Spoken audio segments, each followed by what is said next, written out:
Prologue.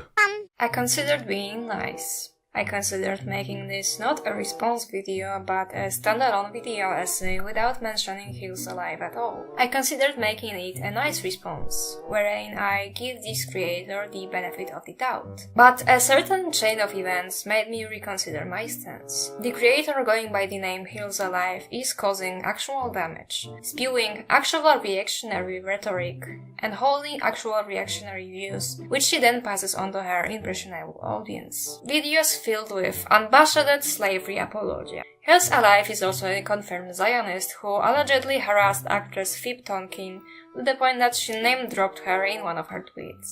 That was enough for me to discard all pretense of civility, and I will say it straight up. Yikes, Phoenix Ashes, you're right.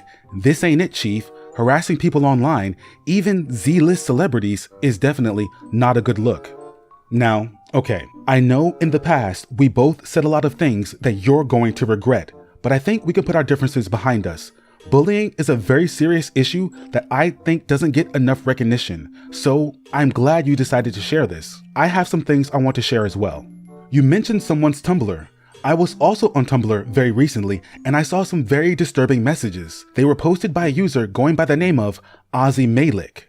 This Ozzy Malik claims to be an A Song of Ice and Fire theorist and House of the Dragon analyst, and Ozzy Malik has spewed some extremely harmful rhetoric. Here's a Tumblr post where they say they hope a young woman kills herself violently and painfully. They even call her a yapping dog. This is not appropriate behavior. I also discovered this Ozzy Malik told a bunch of Harry Potter fans to kill themselves for the simple crime of liking Severus Snape. They also called a girl a whore. If someone calls a woman a yapping dog, they might as well call her the B word because that's what a female dog is. And calling a young woman a whore during an argument is pretty bad.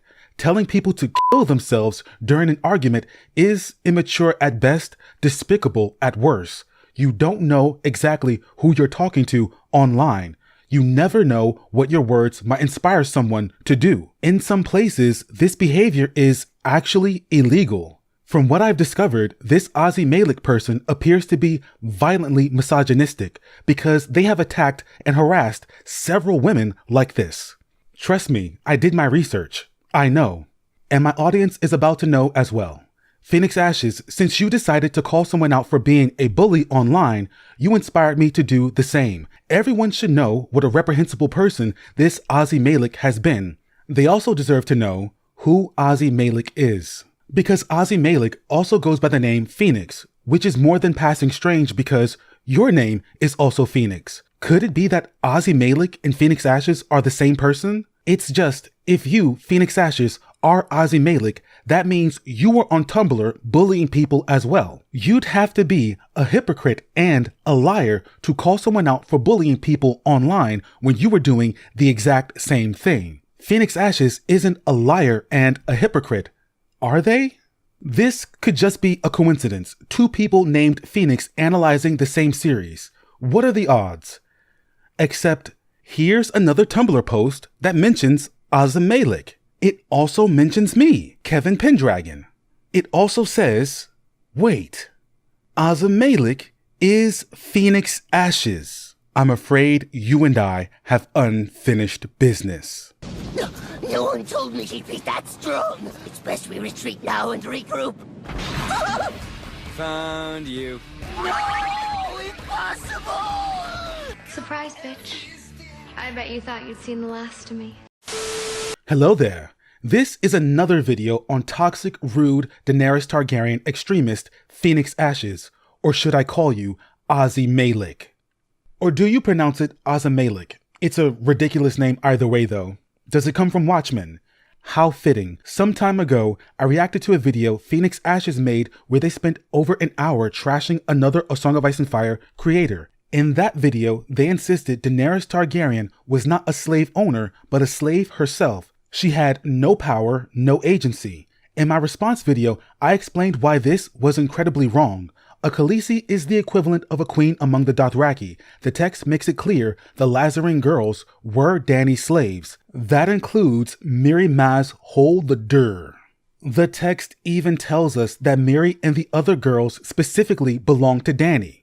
When proven wrong, Phoenix Ashes responded as reasonably as you would expect a toxic, rude extremist would respond. They spammed the comment section of my most recent videos. They emailed me demanding a debate. They even insisted they weren't going to stop demanding until I responded to those demands. They messaged me on TikTok, of all places.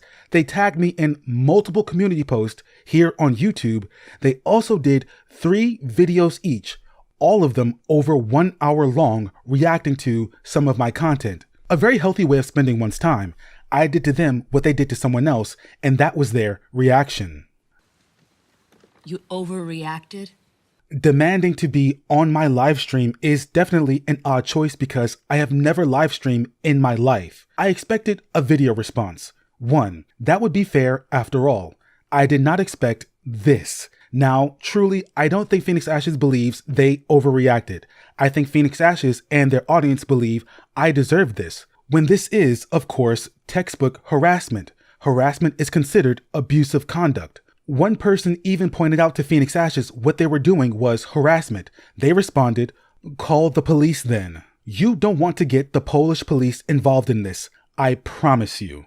You won't be surprised to know I'm not the first person Phoenix Ashes has harassed, but you might be surprised by some of the things they have said. There are a couple of Reddit posts talking about their behavior. They seem to have developed a rather notorious reputation on Tumblr. And that's how I learned Phoenix Ashes, acting under the name Azamalik on Tumblr, has a history of extremely hate-filled behavior. Such as telling someone, and I quote, "I hope you kill yourself so violently and painfully that you suffer in excruciating agony for hours." They go on to say, "Honestly, I'd rather be unhinged and sexy that way instead of existing as a can of spoiled milk with no personality or convictions the way you do.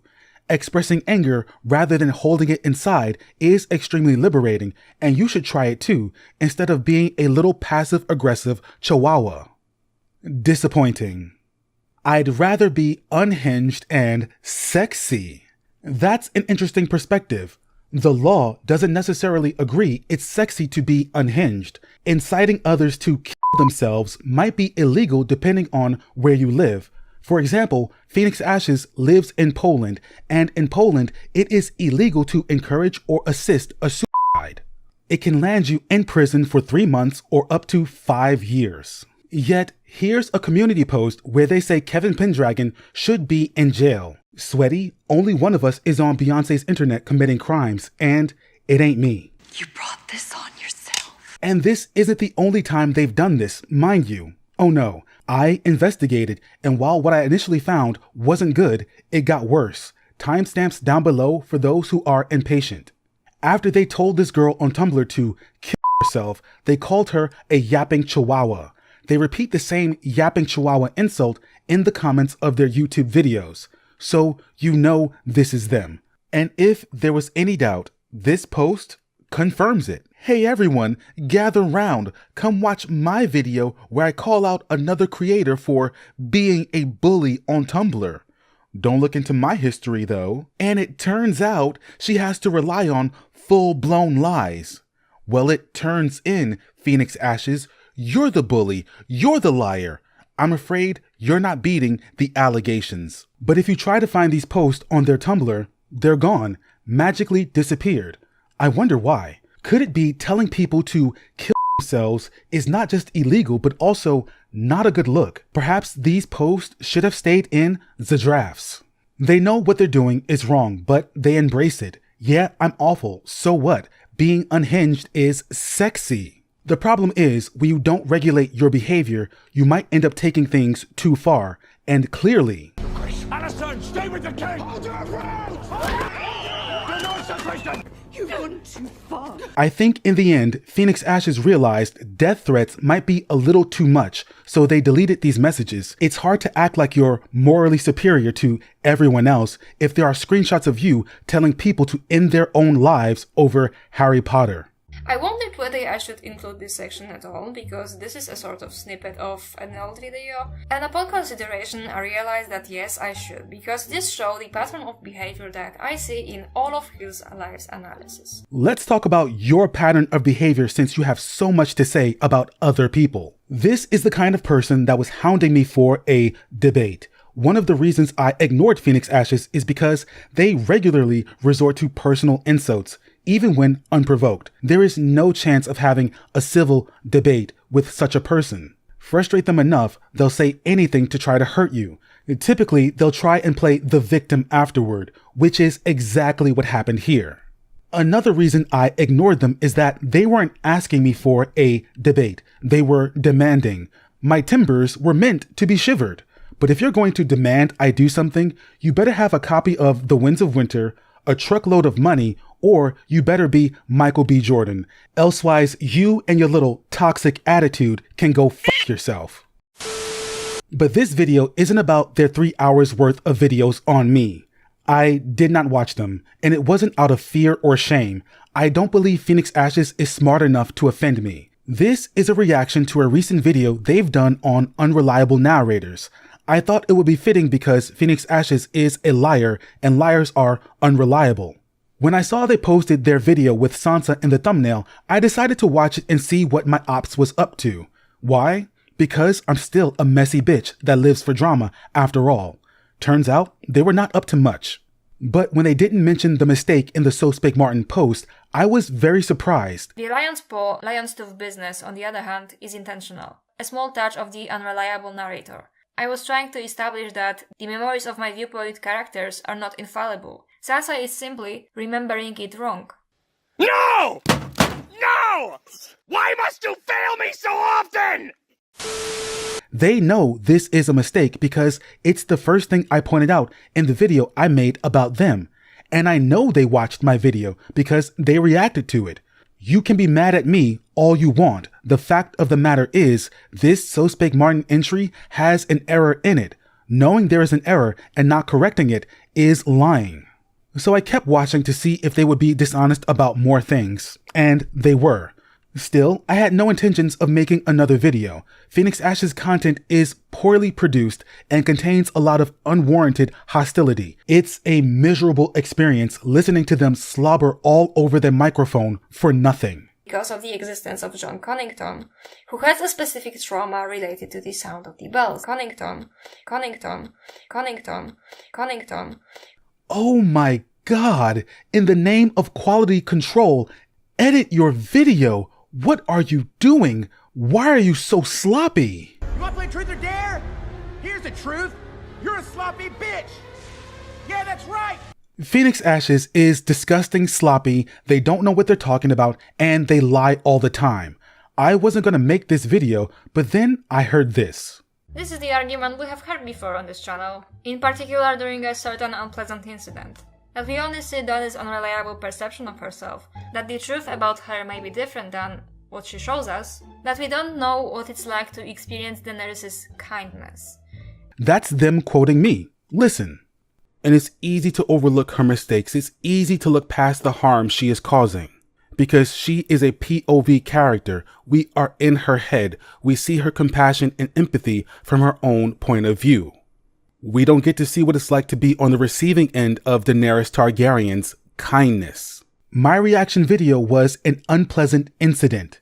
That's an interesting way of framing the events. Calling it an incident implies that this was something that happened to Phoenix Ashes, when, if we look at a timeline of events, this all began because Phoenix Ashes decided to make a video trashing another creator in the fandom. Because this creator dared to criticize Daenerys Targaryen, Phoenix Ashes decided to attack, and everything changed. And then I reacted to that attack. Not to defend the other creator because I don't know them, but because Phoenix Ashes was wrong many times over.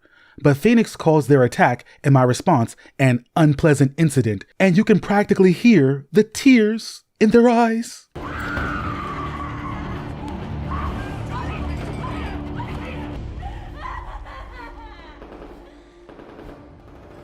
What a mummer's farce. They attacked and they enjoyed doing it, bragging about the views they got in their community post. evidence on screen. They even had plans on picking a new target to annoy next. But when you see Phoenix Ashes boasting about their video afterward as if it was fun to do, they lose the moral high ground. It's almost as if claiming there was a creator out there that was damaging the fandom with harmful rhetoric was just a false pretext Phoenix Ashes used to justify their hostile behavior. I considered being nice. I considered making it a nice response. No, Phoenix, stop lying. You weren't going to be nice. You never had plans of being nice. You always knew your video was going to be an attack. All you do is attack others. Trust me, I know. That's very unreliable of Phoenix Ashes, don't you think?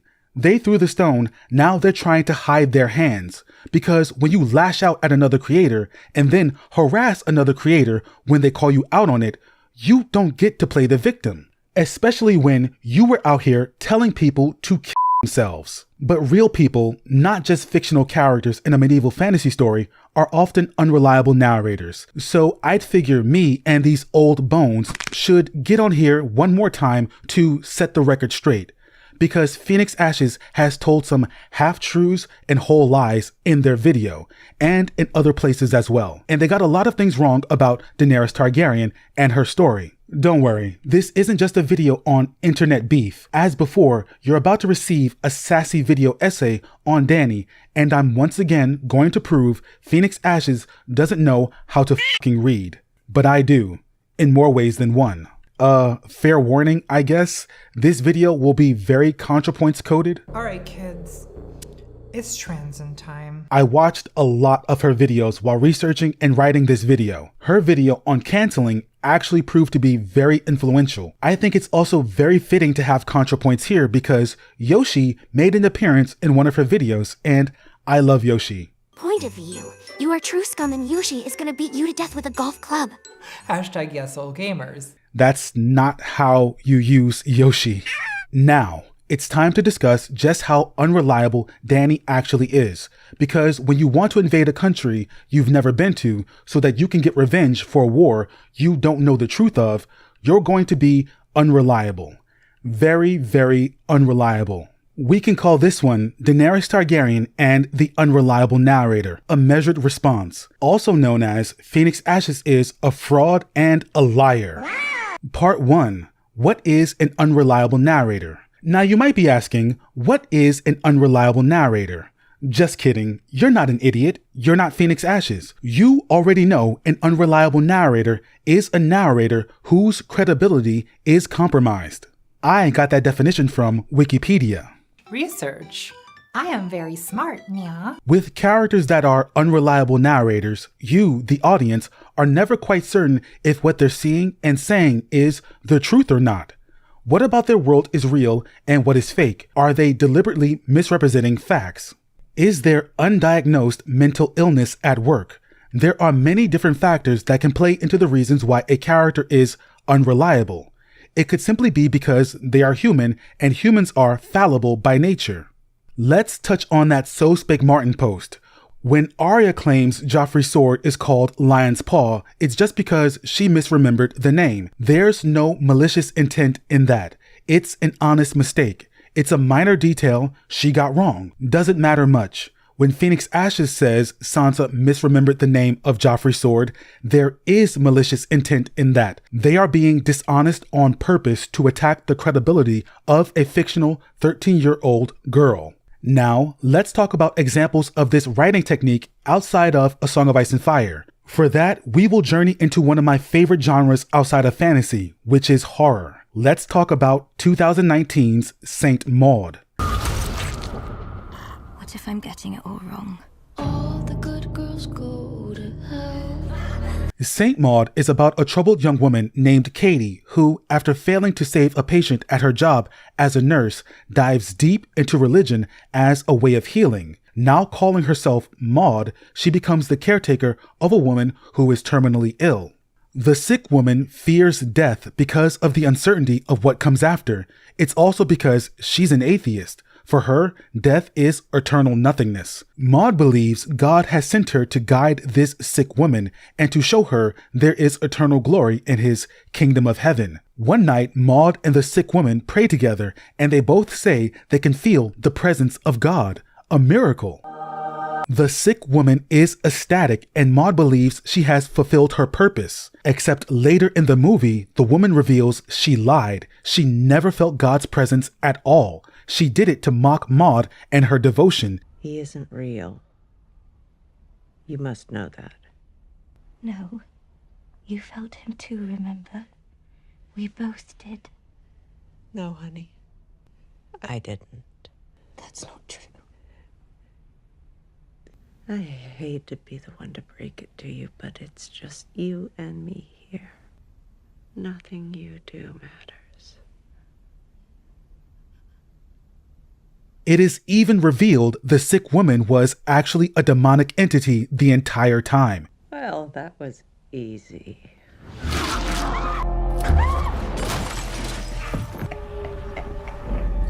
Take some responsibility for your actions. She attacks Maud, and Maud stabs her to death with a pair of scissors. It is at this point in the movie Maud knows what she must do. She walks onto a beach dressed in a robe with a bottle of some liquid in hand. A crowd gathers to watch as she pours the liquid on herself, and then she lights a match. Maud doesn't catch on fire though. She becomes radiant. Angel wings sprout from her back. The onlookers fall on their knees in awe. Maud is a vision of God's glory. There's just one thing. Maud was super mentally ill. There was no demon. She just killed a sick, dying atheist for laughing at her. Maud hallucinated the demon because, you see, Maud needed medication, not a miracle. At the very least, she needed therapy. As it turns out, a lot of people need therapy. Nothing was as it seemed in Maud's world. Now, there were major clues about the truth of her reality, but it's easy to go along with her version of events if you're not paying attention. If you accept the film at face value, it's like watching Black Swan, another great psychological horror film, and believing it's about a young woman who is transforming into a giant swan. It's not what the movie's about. In A Song of Ice and Fire, we see things through the point of view of a select cast of characters. We are not given an omniscient view of events. George R.R. Martin tries to write these characters as humanly as possible. They are flawed, each and every one of them. We're also dealing with a wide age range. We have old men like Sir Barristan, who I can relate to since I am also extremely old, didn't you know? We also have adults like John Connington, Jaime, and Brienne, teenagers like Jon Snow and Samwell Tarly, children like Bran and Arya, and one innocent actual baby, Daenerys Targaryen. Ooh woo. We're also dealing with a wide range of intelligence. Samwell is book smart, not street smart. Sansa is extremely naive. Cersei is Cersei, and Victarion is a dumb brute. The Dothraki Sea is not a body of water. You can't sail it. Fucking idiot. And then when you factor in biases and prejudices, things are going to get unreliable real fast. It makes the series worth reading multiple times, just so you can find those special moments of characters being unreliable, picking out the truth when characters are lying to others or themselves. Or both. Or when they're just wrong because they misremembered something. Like this moment from the So Spake Martin post Phoenix Ashes loved so much they shared it twice. It just bothers me they didn't point out the obvious mistake. People watching their content might walk away thinking it was Sansa that misremembered the event, not Arya. One might think a creator owes their audience honesty. Phoenix Ashes sure thinks so. Because you hate a character in a fantasy show. And that hatred stems from you twisting the text to fit whatever you want it to be, while lying to your audience is something I will not tolerate. Is Phoenix Ashes not correcting the So Spake Martin entry an example of them lying to their audience? Well, yes. And Phoenix Ashes lies a lot. We know they're not a fan of Sansa Stark. And also it is Sansa who believes herself to be the main character of the story. At the beginning of A Game of Thrones, she is an hard-headed idiot. Sansa still blames Arya and is still stupid enough to believe that she can trust Cersei because she's a beautiful queen and all beautiful queens in her dumbass stories are good. So it doesn't benefit Phoenix to point out that Sansa was not the unreliable narrator in this instance. They have an anti-Sansa agenda, which is very strange because they often accuse others of using their platforms to push agendas and propaganda. Every accusation from Phoenix is actually a confession. If Phoenix Ashes points the finger at someone, they are 100% guilty of doing the same thing or worse. And I will prove it. This quote from George R.R. Martin himself supports their agenda despite actually being wrong. George is human and therefore unreliable himself, even when it comes to his own series. He got Jane Westerling's hips wrong. Renly's eyes were green in book 1 but Baratheon blue in later books. He has to phone a friend when he can't remember certain details of his own story. He's human. He makes mistakes. But when you argue in bad faith, when you debate with ill intent, it's convenient to use his mistakes to push a particular agenda. This is how Phoenix Ashes operates, with ill intent. You cannot trust what they tell you. They are the deceptive kind of unreliable narrator. They knew the information they were sharing was wrong, but they shared it anyway. Part 2. Does Daenerys Targaryen live in the Matrix? Now that we know what an unreliable narrator is, let's talk about one, Daenerys Targaryen. Thanks to this So Spake Martin post, we know that all of Martin's characters are unreliable. That includes Daenerys Targaryen. Daenerys lives separate from everyone else in this story. She's on a completely different continent. It is said by some that it almost feels like she's not part of the overall story. She most certainly is, but because of her remoteness, because for so long she hasn't interacted with any of the main cast of characters, I can understand why someone would feel she is an outlier. But Dany is not an outlier. She is just like everyone else, but with dragons. Sometimes she gets things wrong. Sometimes she lies to others and to herself. That is the core of the Unreliable Narrator. It's there to make us think about what we read and consider characters' personalities, their motivations and biases before we buy fully into their judgment. Another crucial thing is that an unreliable narrator does not mean that a character is straight up delusional and does not perceive reality correctly at all. Phoenix Ashes is building an argument against the theory that Daenerys Targaryen's POV is so warped that what she sees isn't the reality of the situation. The world around Dany is either much worse off than she is willing to admit to herself, or alternatively, Dany's Targaryen madness has already kicked in and her mental illness is preventing her from seeing the world as it is. What Dany sees isn't actually reality and things are very bad, but no one is pointing it out to her. It's like the folktale The Emperor's New Clothes. She's naked, but no one is honest enough to say, "Where your clothes at?" Dany is either willfully deluding herself into thinking everything is fine, or her capital M madness is setting in. She's the dog in a room surrounded by fire telling herself, "This is fine." The Saint Maud effect. I don't personally believe in this theory. I'm not even sure how popular this theory actually is. Daenerys does lie to herself on more than one occasion, but this is normal human behavior. She seems to be acutely aware of her situation in Essos. The majority of the time, she knows when she has messed up, and she does harbor guilt and remorse over her actions. The problem is, she keeps on messing up, and she has no intention of stopping, and now she wants to take her mess west. Some people are content with her feeling bad after she's made mistakes, but that doesn't bring the dead back. That doesn't fix the problem. Thoughts and prayers don't actually help anyone, but we will get back to Dany in a moment. We're about to take a strange detour to talk about another character and reveal more of Phoenix Ashes' hypocrisy. Part 3. Rhaegar and the Cursed Child Bride.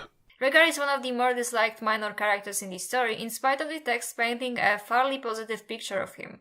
People tend to buy into Robert's perception of Rhaegar verbatim, even though Ned himself comments that Robert is going too far with his hatred of Targaryens. Once you point out that other characters do not share Robert's view, you know what you can expect. They are unreliable. This is Phoenix coming to the defense of Prince Rhaegar Targaryen. Rhaegar was Dany's brother, whom Phoenix defends because Targaryen. Phoenix Ashes points out that Rhaegar is one of the more hated minor characters despite being really popular within the world of the story. They don't seem to realize it doesn't matter how beloved a character is by other characters. Readers have a right to their own opinions on Rhaegar, even if these are opinions Phoenix Ashes doesn't like. But all Phoenix Ashes does is police other people's opinions. It's something of an unhealthy obsession of theirs. Some people don't like Rhaegar because they believe he is a major cause for the civil war that tore the realm apart. They believe running away or kidnapping Lyanna was irresponsible for the crown prince. Just disappearing with the Warden of the North's daughter is random and suspicious. Bed's empty, no note, car gone. You could have died. They did die. Rhaegar and Lyanna were gone for months before Rhaegar showed up back at the Red Keep, promising to make things better. Now, I have no strong feelings on Rhaegar either way.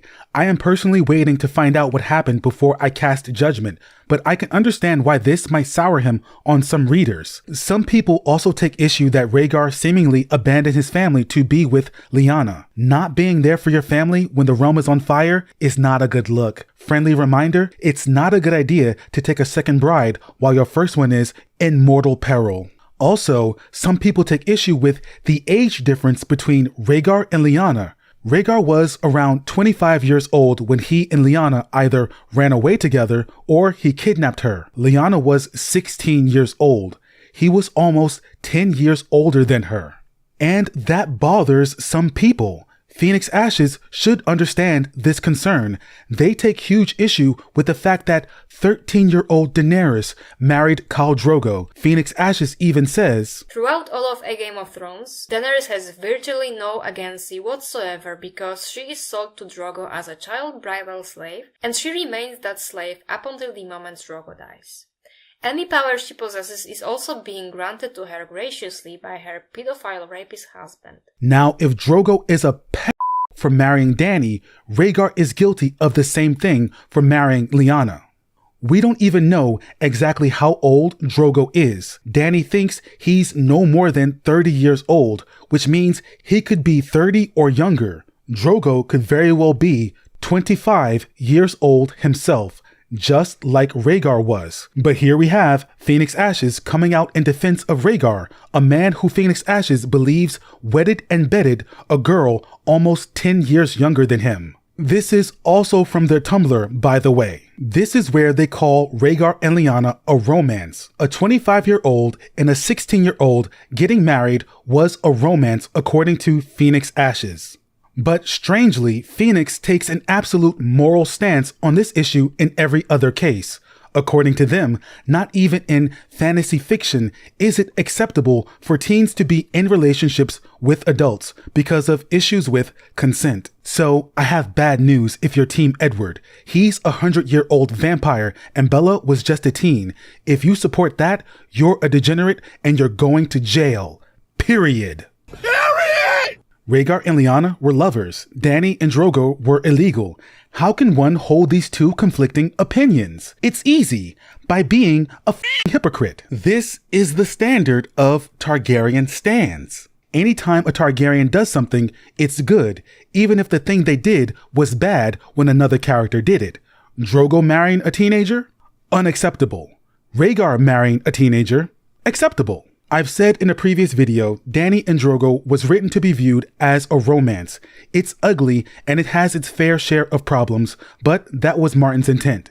Phoenix Ashes suggested I was a bad person for thinking 14-year-olds can consent to relationships with adults in this story, as if that's my opinion in the real world. And it seems they're telling their audience this is my real world, modern day belief that 14-year-olds can consent with adults. Which is why you get comments like these. And Phoenix sure is smashing the like button on those comments. But I wonder, will their audience say Phoenix shouldn't be around 16-year-olds for claiming Lyanna and Rhaegar was meant to be a love story? Nope. When it comes to Dany and Drogo, they know the laws and customs in this world are different from our own modern day one. These people just pick and choose when they acknowledge these laws and customs and when they don't. When I tell you Phoenix Ashes knows the rules are different, here is a comment of them saying Drogo and Dany was romanticized by Martin. They know it's a romance. If the author of the series is telling you a relationship in this fictional medieval world is meant to be a romance, but you don't like it, then these books are not for you. I would say read something else, but Phoenix Ashes would first have to learn how to read.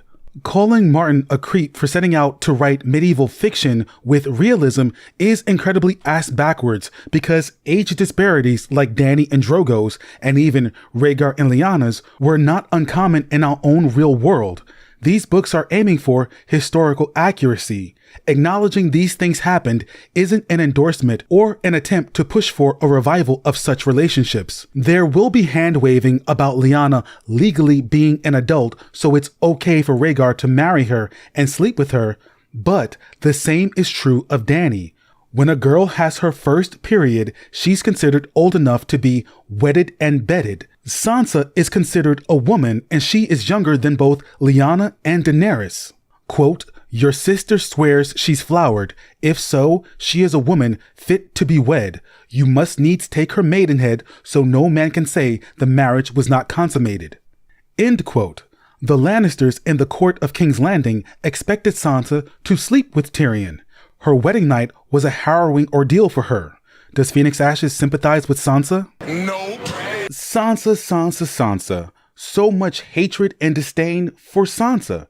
You'd think that someone that goes on about Dany, the child bride, that Phoenix would also sympathize with Sansa. But they don't. They say they prefer women who rebel against what is imposed on them rather than accepted. Women that challenge gender roles. This is that misogyny I spoke of. If you're a woman, you're not a victim Phoenix cares about unless you fit a certain profile. They even say they don't care about Sansa and what she suffered. But this creates a dilemma. Phoenix gets very upset when they believe people aren't taking Dany and her suffering seriously. When people criticize Dany, Phoenix thinks they're being too harsh. But Phoenix often criticizes Sansa harshly, ignoring her age and her plight. If Phoenix doesn't care about Sansa, why do they expect people to care about Dany? Because they are a hypocrite with no morals and values. I have been rained on, and I have been sold. It is not the same. No man wants to be owned. But I guess we only care about certain child brides, right?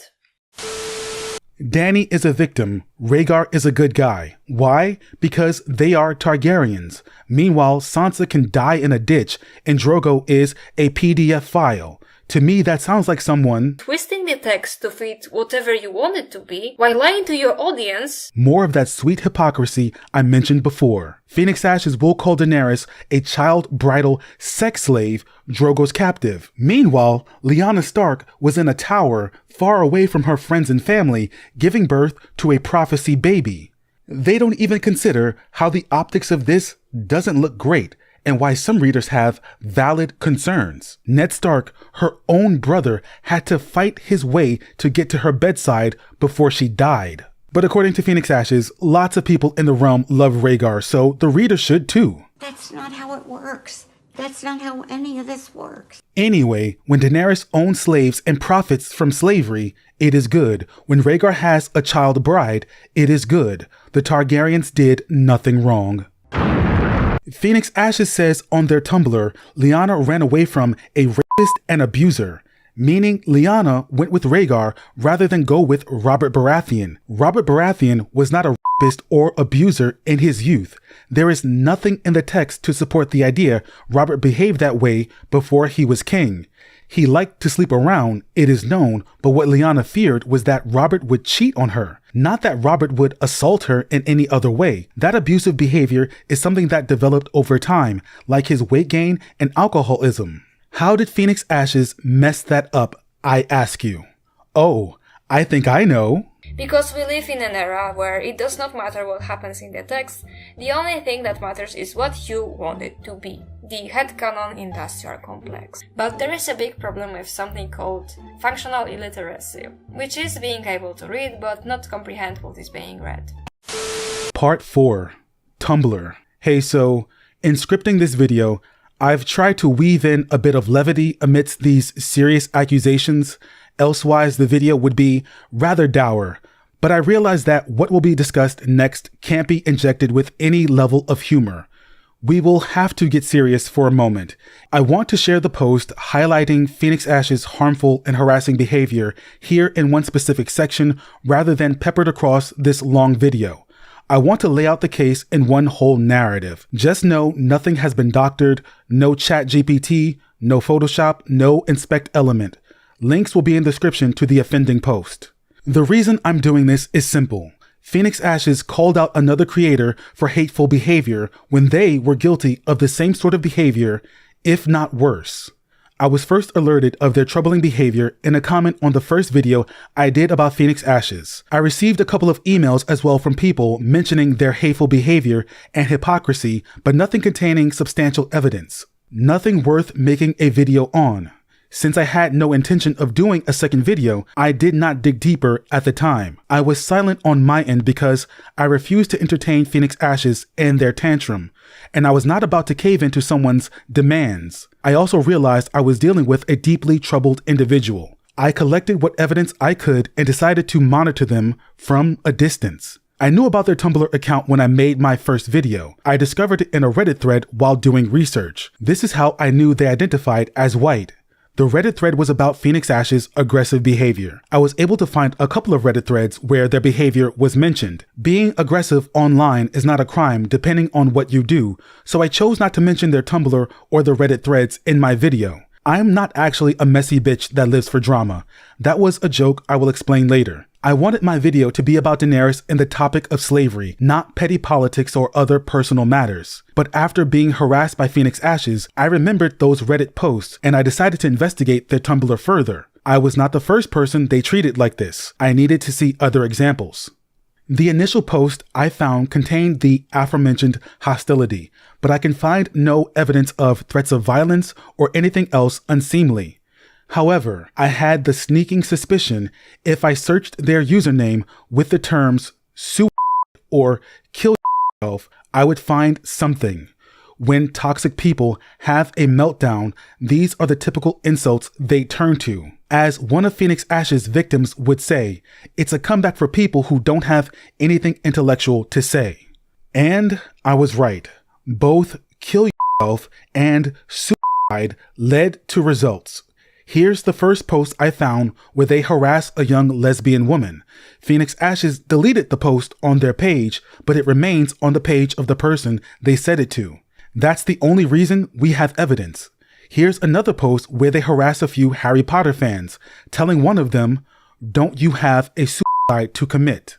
Phoenix Ashes deleted this post as well, but because it was screenshotted, we are able to still have evidence. This comment led to a rather lengthy fight where more death threats and insults were tossed out by Malik, aka Phoenix Ashes.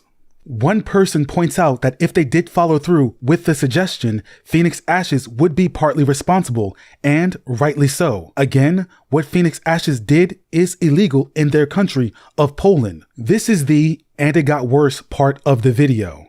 One of the Harry Potter fans says they are younger than Phoenix Ashes and that their harassment amounts to cyberbullying. Again, this is correct. There's a lot of back and forth, but because Phoenix Ashes has deleted these messages, we can't be exactly sure what they said in response. I reached out to the Harry Potter fan, but they were unable to recover any information regarding the fight. But it's easy to tell the context based on the replies. It would be safe to say none of these replies are good. That's why they were deleted. Phoenix Ashes calls the Harry Potter fan a whore. They make more death threats saying that all Snape and Harry Potter fans should kill themselves. The Harry Potter fan points out that this is a fandom made up of children, which is true. Sure, there are a lot of adults in the HP fandom, but there are also lots of children. It appears Phoenix Ashes starts calling these Harry Potter fans evil for liking Severus Snape. This is nothing new. We've seen them rage at other people like this before. Once again, we have Phoenix Ashes attacking people for having an opinion they did not like. The Harry Potter fan denies sending people to attack Phoenix Ashes on their Tumblr. Phoenix often claims other creators are sending their audience to attack them. They claimed I did this. I've never directed my audience to do anything. But here is evidence of Phoenix Ashes ordering their audience to go watch my content and report back because they couldn't since I blocked them. Every accusation is a confession. The only message Phoenix Ashes didn't delete as Ozzy Malik is one that says, "From the river to the sea," along with several Palestinian flag emojis. From the river to the sea being the call for Palestinian liberation. Now, I did not want to bring race or politics into this, but Phoenix Ashes continually brings race and politics into this. They have a fixation on Palestine in particular. The thing is, this Tumblr fight had nothing to do with Palestine or any other politics at all. What happened here is that Phoenix Ashes discovered one of the Harry Potter fans had a Star of David in their bio, and they decided to make this conversation about something completely different. The person they addressed doesn't even appear to be part of that argument. If you look at the chain of messages, Phoenix Ashes was arguing with a completely different person before posting this Palestinian affirmation. After calling a girl a whore and telling people to kill themselves, Phoenix Ashes deleted all evidence and then tried to cloak themselves in the Palestinian flag in retreat. A quick Google search informed me that the suicide rates on the Gaza Strip, which is located in Palestine, have been on the rise for years now. The people of Palestine truly live in a dystopia, crushed by the oppressive regime of the occupation of Israel. If a person truly cared about these issues, they wouldn't use them in this way. I am trying to avoid moralizing as Phoenix Ashes does in their videos. Again, it was not my intention to bring up politics at all because I feel it is incredibly inappropriate, not to mention wildly off topic. But I cannot fathom the mentality of someone that would do this. The reason I bring this up, the reason this lengthy video exists is because Phoenix Ashes made a video calling out another creator, accusing them of bullying and harassment. They posted a screenshot of this alleged harassment, which directs their viewers to this creator's Tumblr. But come to find out, Phoenix Ashes was doing worse on their own Tumblr. And they deleted any message that showed their extremely hateful behavior, acting like it never happened. And then they thought they had the moral high ground to point the finger at someone else. Every accusation is a confession. Phoenix Ashes has to be objectively right at all times. They figured the best way to accomplish this is to find some political issue they can crouch behind, some trump card they can whip out whenever they get into an argument. This is how Snape fans should kill themselves becomes a conversation about Zionism. Make no mistake, Phoenix Ashes does not care about the plight of the people of Palestine. All Phoenix Ashes cares about is being right in their petty online arguments. Phoenix Ashes knew what they were doing when they deleted all those posts. They just thought they could get away with it. You can't even argue that this happened years ago. Forget the past. People change. This happened 4 months before Phoenix called out another creator. And Phoenix has not changed. Trust me, I know. That's why an apology from Phoenix Ashes could not be accepted as genuine. They are entirely too deceptive. They victimize others, try to hide it, and when they get called out on their reprehensible behavior, they act the victim. In a post on their Tumblr directed at someone criticizing the Targaryens, they wrote, "First you deflect, then you avoid, then you hide your head in the sand. You're weak and pathetic as shown with the fact that comments asking you to prove your stance make you have heart palpitations. About time someone makes you realize that what you say online has consequences." And isn't it ironic? Don't you think? It's like rain. The investigation of Hills Alive. The Hills are alive. With the sound of gunfire, cause I'm busting caps and someone's about to catch a stray. Phoenix Ashes made their original call-out video accusing YouTuber Hills Alive of harassing an actress on Tumblr. Sorry, not sorry to drag you back into this, Hills. Just when I thought I was out, they pulled me back in. Get over here. I'm just still not over the fact that Phoenix Ashes dug up a tweet from 2016 and tried to use it as evidence. They said, "Look, everyone, Hills Alive allegedly harassed someone. This is her Tumblr, by the way. She's a bad person." Meanwhile, they were being a bad person on Tumblr. A terrible person, in fact. A criminal, in fact. Let's look at a timeline of events. Phoenix Ashes made their video about Hills Alive and her allegedly bad behavior in January 2023. Phoenix Ashes was telling people to kill themselves 4 months before calling out Hills Alive. But for the sake of fairness, let's investigate the allegations. Was Hills Alive a terrible person on Tumblr? I'm sorry, Mama Hills, but your daughter might be going to jail. To find out if Hills Alive was a terrible person on Tumblr, I had to locate the source of this tweet. Phoebe Tonkin is the actress Hills is said to have offended. So boom, I go to Phoebe's Twitter and find nothing. God damn it.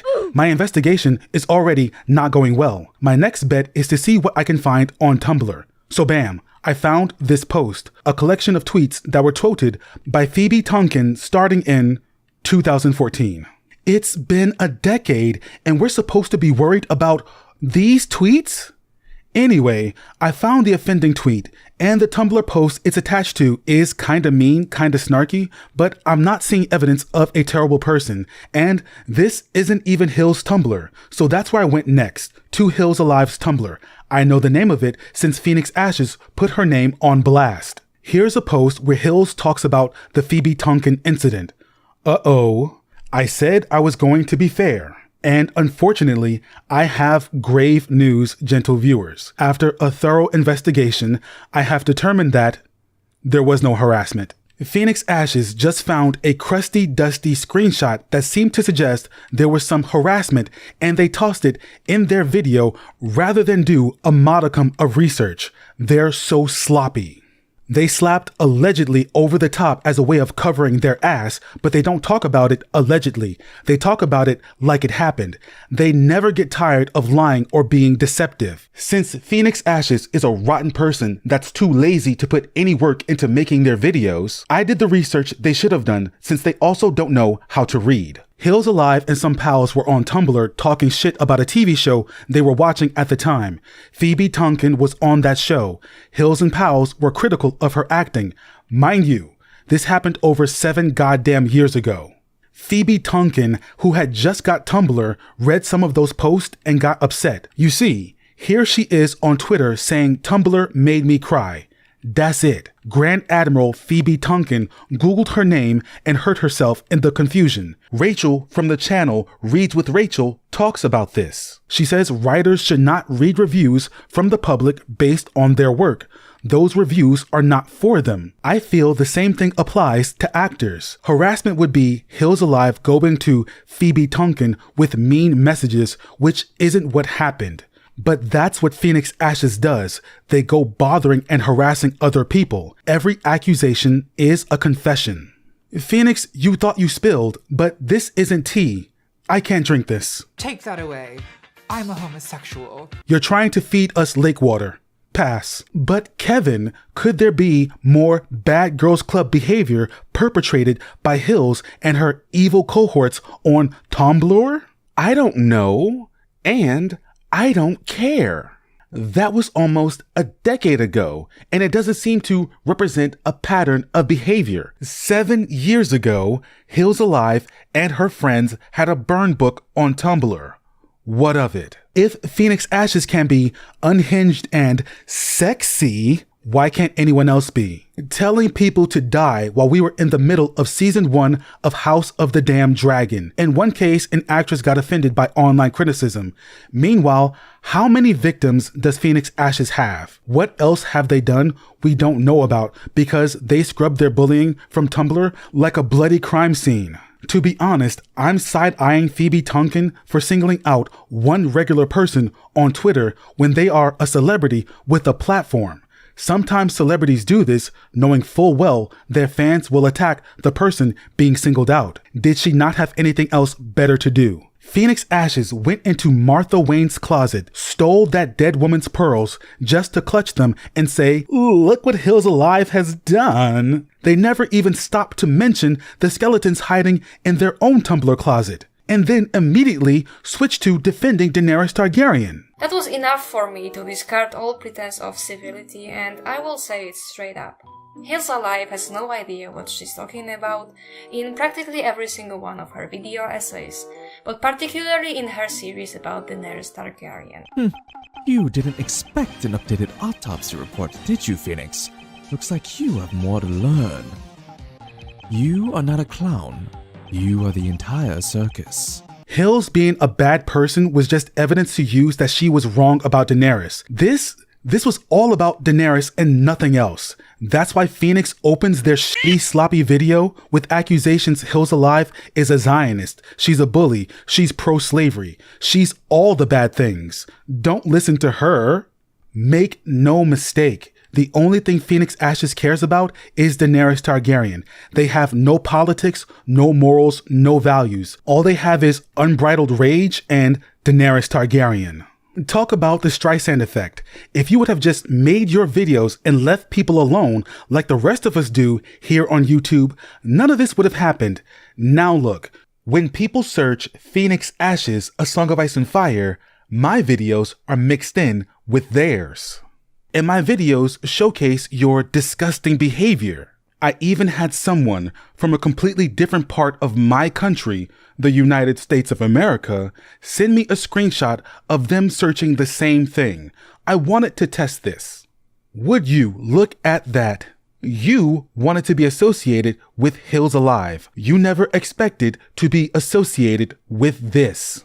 You never expected to become a victim of the sassy man apocalypse, and that must be super fucking hard for you. And I know, what about the allegations of Hills Alive being a Zionist? Hills Alive is a Zionist. Red Team Review, with over 200,000 subscribers, mind you, defends Zionist claims. All Phoenix Ashes does is try to find ways to paint people out to be objectively bad. And Phoenix Ashes learned that pointing the finger and claiming someone is a Zionist is a super effective way of destroying someone's character in an argument. They're like a toddler with a gun, dangerous and dumb. They don't attack arguments, they attack people. Phoenix Ashes shared a post where someone makes points about the existence of Israel and a two-state solution, but if the tweet they shared was old, then how old is this post? It looks very old, and is it even from Hills? Where did it even come from? Let's not forget, this is coming from Phoenix Ashes. I do not trust them or any evidence they present to back up their claims. They are a liar and a fucking snake.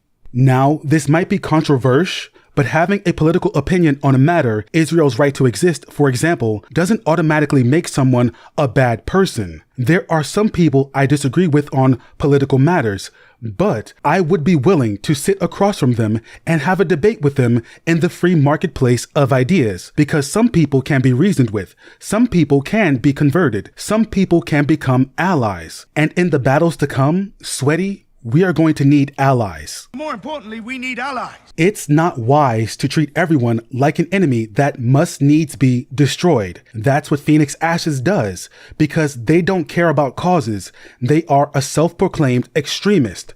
They just care about winning online arguments. All they want to do is destroy people they perceive to be the enemy. So whoever made this Tumblr post, whoever that person may be, it might be possible to convince that person the occupation of Israel needs to end, or it might not.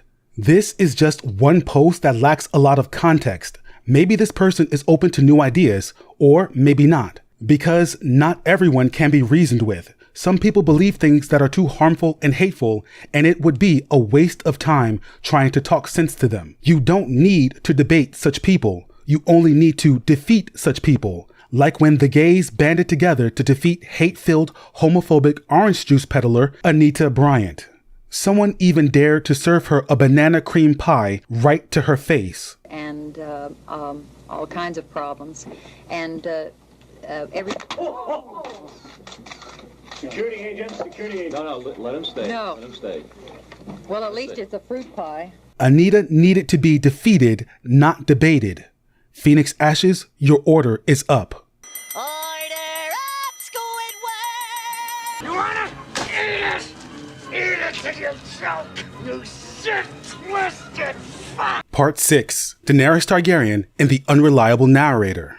Now let's get back to discussing the books. The evidence Phoenix Ashes provides that there are people in the fandom that foolishly believe Daenerys Targaryen has an altered view on reality comes from a Reddit post from 9 years ago. Phoenix Ashes is arguing with a 9-year-old Reddit thread. Hey, what are you trying to push on us? What the hell? Why would anyone in their right mind do this? Why the hell do they keep digging up old shit and getting mad about it? A tweet from 7 years ago, a post from 9 years ago. Phoenix Ashes, go outside. You would think if this was so important, they would have a more recent reference to rage at. It's been 9 bloody damn years. If this was a popular theory worth debunking, surely there would have been YouTube videos or other essays about it. This is a complete non-issue, but Phoenix Ashes acts like it's tearing apart the fabric of the fandom. Unreliable narrator argument is very often used against Daenerys Targaryen, even though her very first chapters show that, even at the ripe old age of 13, she is exceptionally observant. They are your people, and they love you well, Magister Illyrio said amiably. In holdfasts all across the realm, men lift sacred toasts to your health, while women sew dragon banners and hide them against the day of your return from across the water. He gave a massive shrug. Or so my agents tell me. Annie had no agents, no way of knowing what anyone was doing or thinking across the narrow sea, but she mistrusted Illyrio's sweet words, as she mistrusted everything about Illyrio. Her brother was nodding eagerly, however. In fact, when asked about who is the most unreliable narrator, more than 700 people agreed that it's her, and it seems to be the most upvoted answer as well. Phoenix has this odd obsession with numbers. They're always watching other people and measuring their metrics, their upvotes, their subscriber counts. They have this constant concern the masses are wrong and it's their job to set them right. They can't seem to grasp there are other people with opinions that differ from their own. Might I suggest a strong dose of mind your own f***ing business. With mind your own f***ing business, you'll be able to grow the f*** up and act like a decent f***ing human being. Now, before we get to how other characters perceive Daenerys, I want to point out something Phoenix Ashes just blundered through. We have our first instance of Dany being unreliable that we must needs discuss. Phoenix uses this paragraph from Book 1, Dany's first chapter, as an example of her being exceptionally observant.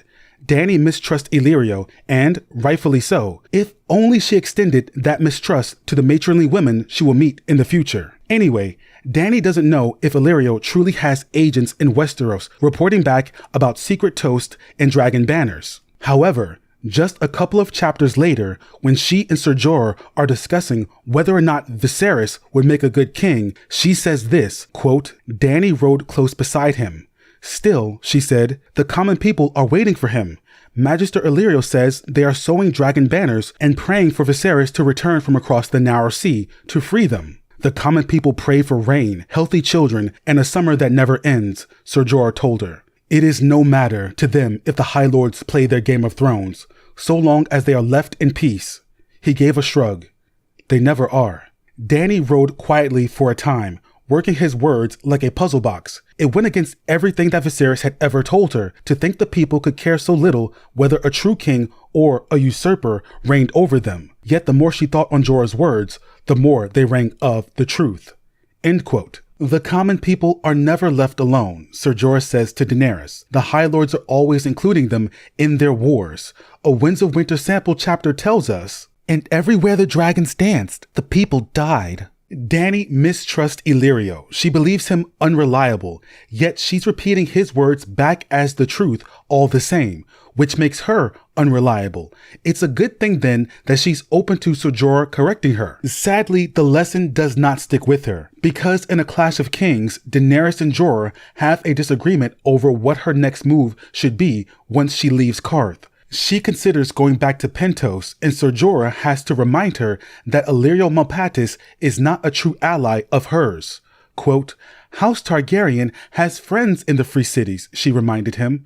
Truer friends than Zaro or the Pureborn. If you mean Illyrio Malpatis, I wonder. For sufficient gold, Illyrio would sell you as quickly as he would a slave. My brother and I were guests in Illyrio's manse for half a year. If he meant to sell us, he could have. He did sell you, Ser Jorah said, to Khal Drogo. Dany flushed. He had the truth of it, but she did not like the sharpness with which he put it. Illyrio protected us from the usurper's knives, and he believed in my brother's cause. Illyrio believes in no cause but Illyrio. Gluttons are greedy men as a rule, and magisters are devious. Illyrio Mopatis is both. What do you truly know of him? End quote. Dany knows Ser Jorah is right. We know she knows Illyrio isn't trustworthy, because she came to that conclusion herself in the first book in her first chapter. When she and Viserys are talking about Illyrio's motives, Dany wonders what Illyrio wants. Viserys tells her, quote, "The Magister knows that I will not forget my friends when I come into my throne." Dany said nothing. Magister Illyrio was a dealer in spices, gemstones, dragonbone, and other less savory things. He had friends in all of the 9 free cities, it was said, and even beyond in Vaes Dothrak and the fabled lands beside the Jade Sea. It was also said that he never had a friend he wouldn't cheerfully sell for the right price. Dany listened to the talk in the streets, and she heard things. End quote. Given the right monetary motivation, he'd sell Dany like he'd sell out any of his other friends. This does not mean he would sell Dany into slavery. There are other ways of selling people. Let's say he decided to sell one of the friends he has in the fabled lands beside the Jade Sea. Does that mean the friend was sold into slavery? No. If that friend had an enemy and that enemy went to Illyrio with an offer of lots of money for information, Illyrio might be tempted to sell out his friend. If Dany goes back to Pentos and Illyrio sells her out to the Lannisters, would he be selling her into slavery? No. Nar. Phoenix says this passage is proof that Dany was literally sold as a slave, but Phoenix can't read. Dany argues with Ser Jorah simply because she did not like the sharpness of his words. The stubborn Stormborn. Dany is being unreliable in this moment. We the reader know, just like Dany knows, Illyrio is not meant to be trusted. But Dany is now arguing he is a friend of House Targaryen, something Viserys once said and she secretly disagreed with. So Dany is arguing just to argue. Daenerys also forgets what Jorah told her about the common people of Westeros and their opinions on who sits the Iron Throne. Quote, "I am their rightful queen," Dany protested. "You are a stranger who means to land on their shores with an army of outlanders who cannot even speak the common tongue. The lords of Westeros do not know you and have every reason to fear you. You must win them over before you sail. A few at least." End quote. Ser Jorah says the lords of Westeros do not know her and have every reason to fear and mistrust her. This all sounds so very familiar. I don't have love here. I only have fear. But let's move on. Daenerys is arguing things we know are not true. Things she knows are not true. This is Daenerys being an unreliable narrator. How did Phoenix Ashes miss that? Functional illiteracy. Now, in this stage of the video, Phoenix Ashes will talk about characters and their interpretation of Daenerys. That there is Barristan POV in her proximity, but it's immediately dismissed because Barristan only gets a POV when she is already gone. But that does not change anything. He has been with her for months at this point and does not make any observation that would contradict Dany's views. Phoenix just said Sir Barristan Selmy, Lord Commander of the King's Guard, doesn't challenge Dany's views. Phoenix Ashes, you have the books. I know you have the books. I'm not going to claim you haven't read them like you and your audience claim I haven't. But for you to choose to read them like this. Barristan challenges Dany's views on more than one occasion. I would argue that is part of his purpose as a character. He knows more about her family than anyone else. In Book 3, in Dany's first chapter, she and her crew are on a boat sailing back to Pentos.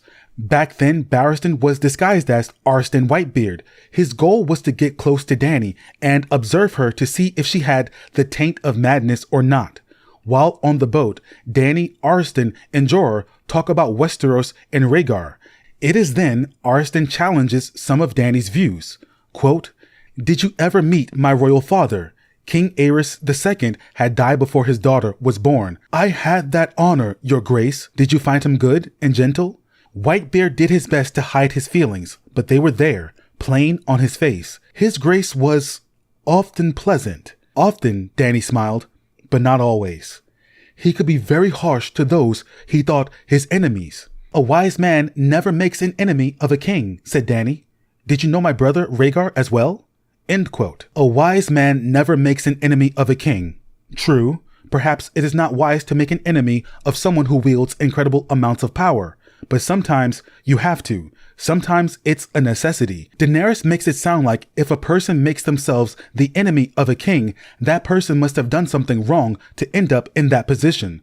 Robert Baratheon and Eddard Stark were enemies of King Aerys, and they didn't do anything but exist. Here we come to the matters where Daenerys can be considered to be the most unreliable.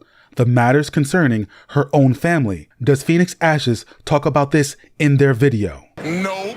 The majority of what Daenerys knows about House Targaryen and its downfall comes from her brother, Prince Viserys. Viserys was an unreliable narrator. As a Targaryen himself, he was heavily biased in favor of his own house. Not only that, he was a child during the war that led to its fall, and Sir Barristan explains Queen Rhaella sheltered him as much as she could from the events as they unfolded. No doubt this included King Aerys' descent into madness. We can be sure of this because when Sir Barristan mentions to Dany that her father was once known as the Mad King, she denies it. Quote, the old man did not blink. Your father is called the Mad King in Westeros. Has no one ever told you? Viserys did. The Mad King. The usurper called him that. The usurper and his dogs. The Mad King. It was a lie. Why ask for truth? Sir Barristan said softly, if you close your ears to it. End quote. Let's talk about the usurper and his dogs. The usurper being Robert Baratheon, his dogs being Eddard Stark, Tywin Lannister, and Jaime Lannister, the Kingslayer. Daenerys considers Robert's rebellion as being illegitimate. Robert was not a true king in her opinion, though all she learned about him, she learned from Viserys. Does Phoenix Ashes mention this in their video? Nope. We know that though the war was called Robert's Rebellion, it was initially Jon Arryn that called his banners in defiance of the Mad King's orders. Robert was just the figurehead. He had a Targaryen relative, so he had the best claim out of the rebels. You have to have the right person to lead a revolution. Some people don't get that. The war was the culmination of a series of unfortunate events. Rhaegar and Lyanna ran off together. Or he kidnapped her, whatever. Lyanna's brother, Brandon, rode down to King's Landing with a couple of friends and did the rational thing by telling the Mad King's son Rhaegar to come out and die. Why would he do that? Was he dumb? Well, yes. The Mad King went full Jigsaw and decided he wanted to play a game of Thrones. He put Brandon in a trap and Lord Rickard over a wildfire bonfire. Once they were dead as hell, the Mad King then ordered Jon Arryn to turn over Ned and Robert so they could be executed too. Daenerys doesn't know any of this. She believes that Rhaegar and Lyanna ran away together and that they were in love, which is fair. She knows just about as much as we do, and most readers think it was a consensual relationship. But Robert and Eddard did nothing to warrant their death threats. That's one of the bad things about Dany. Her bloodlust for the usurper and his dogs. She doesn't know Ned and Robert were literally fighting for their lives. She doesn't know about Jaime and the wildfire plot. Tywin's treatment of her family, Elia, baby Aegon, and baby Rhaenys was horrific. Tywin should have been brought to justice before his death. But what Daenerys wants is not justice. It's vengeance. She says as much to Xaro Xhoan when she is in Qarth in Book 2. Quote, I mean to sail to Westeros and drink the wine of vengeance from the skull of the usurper. She scratched Rhaegal under one eye, and his jade green wings unfolded for a moment, stirring the air in the palanquin. A single perfect tear ran down the cheek of Xaro Xhoan. Will nothing turn you from this madness? End quote. Will nothing turn you from this madness? And everywhere the dragons danced, the people died. What could it possibly mean? In this series, there's a difference between vengeance and justice. Vengeance is personal and petty and can lead to a deadly dangerous cycle. Ilaria Sand has a wonderful speech about it in Book 5. Instead of that, the show gave us this. And weak men will never rule Dorne again. God damn it. Justice is impartial. It is proportionate to the crime committed. It is not based on emotion. It has nothing to do with what a person deserves, because I don't deserve this. To die like this. I was building a house. Deserves got nothing to do with it. Justice does not always provide a sense of satisfaction. Vengeance is all about personal satisfaction. When I woke up, I went on what the movie advertisements refer to as a roaring rampage of revenge. I roared, and I rampaged, and I got bloody satisfaction. It makes one feel good in the moment, but like the hours before bottoming, that feeling is fleeting. Bro, what did you just say? It's a theme the reader is made aware of in the first book, when Sir Loras expects Ned Stark to send him to hunt down the mountain, but Ned has to deny him. Sir Loras was still super salty about the time the mountain almost killed him, when, who cares, get over it. Ned says, quote, "No one doubts your valor, Sir Loras, but we are about justice here, and what you seek is vengeance." End quote. Justice, not vengeance. It's a theme for those paying attention, and some people aren't paying attention. I'm gonna be real with you. I don't give a single flying fuck as to whether some people in the 163 were just innocent slavers. They got what they deserve because, I don't know, they owned human beings as property. And while you make all sorts of convoluted arguments as to them not being personally responsible for the crucifixion of children, are you seriously thinking that otherwise all of them were kind benevolent masters? We got examples of the slave masters of Astapor and Yunkai and how they treat their slaves on an average day, and for that alone they deserved punishment and suffering.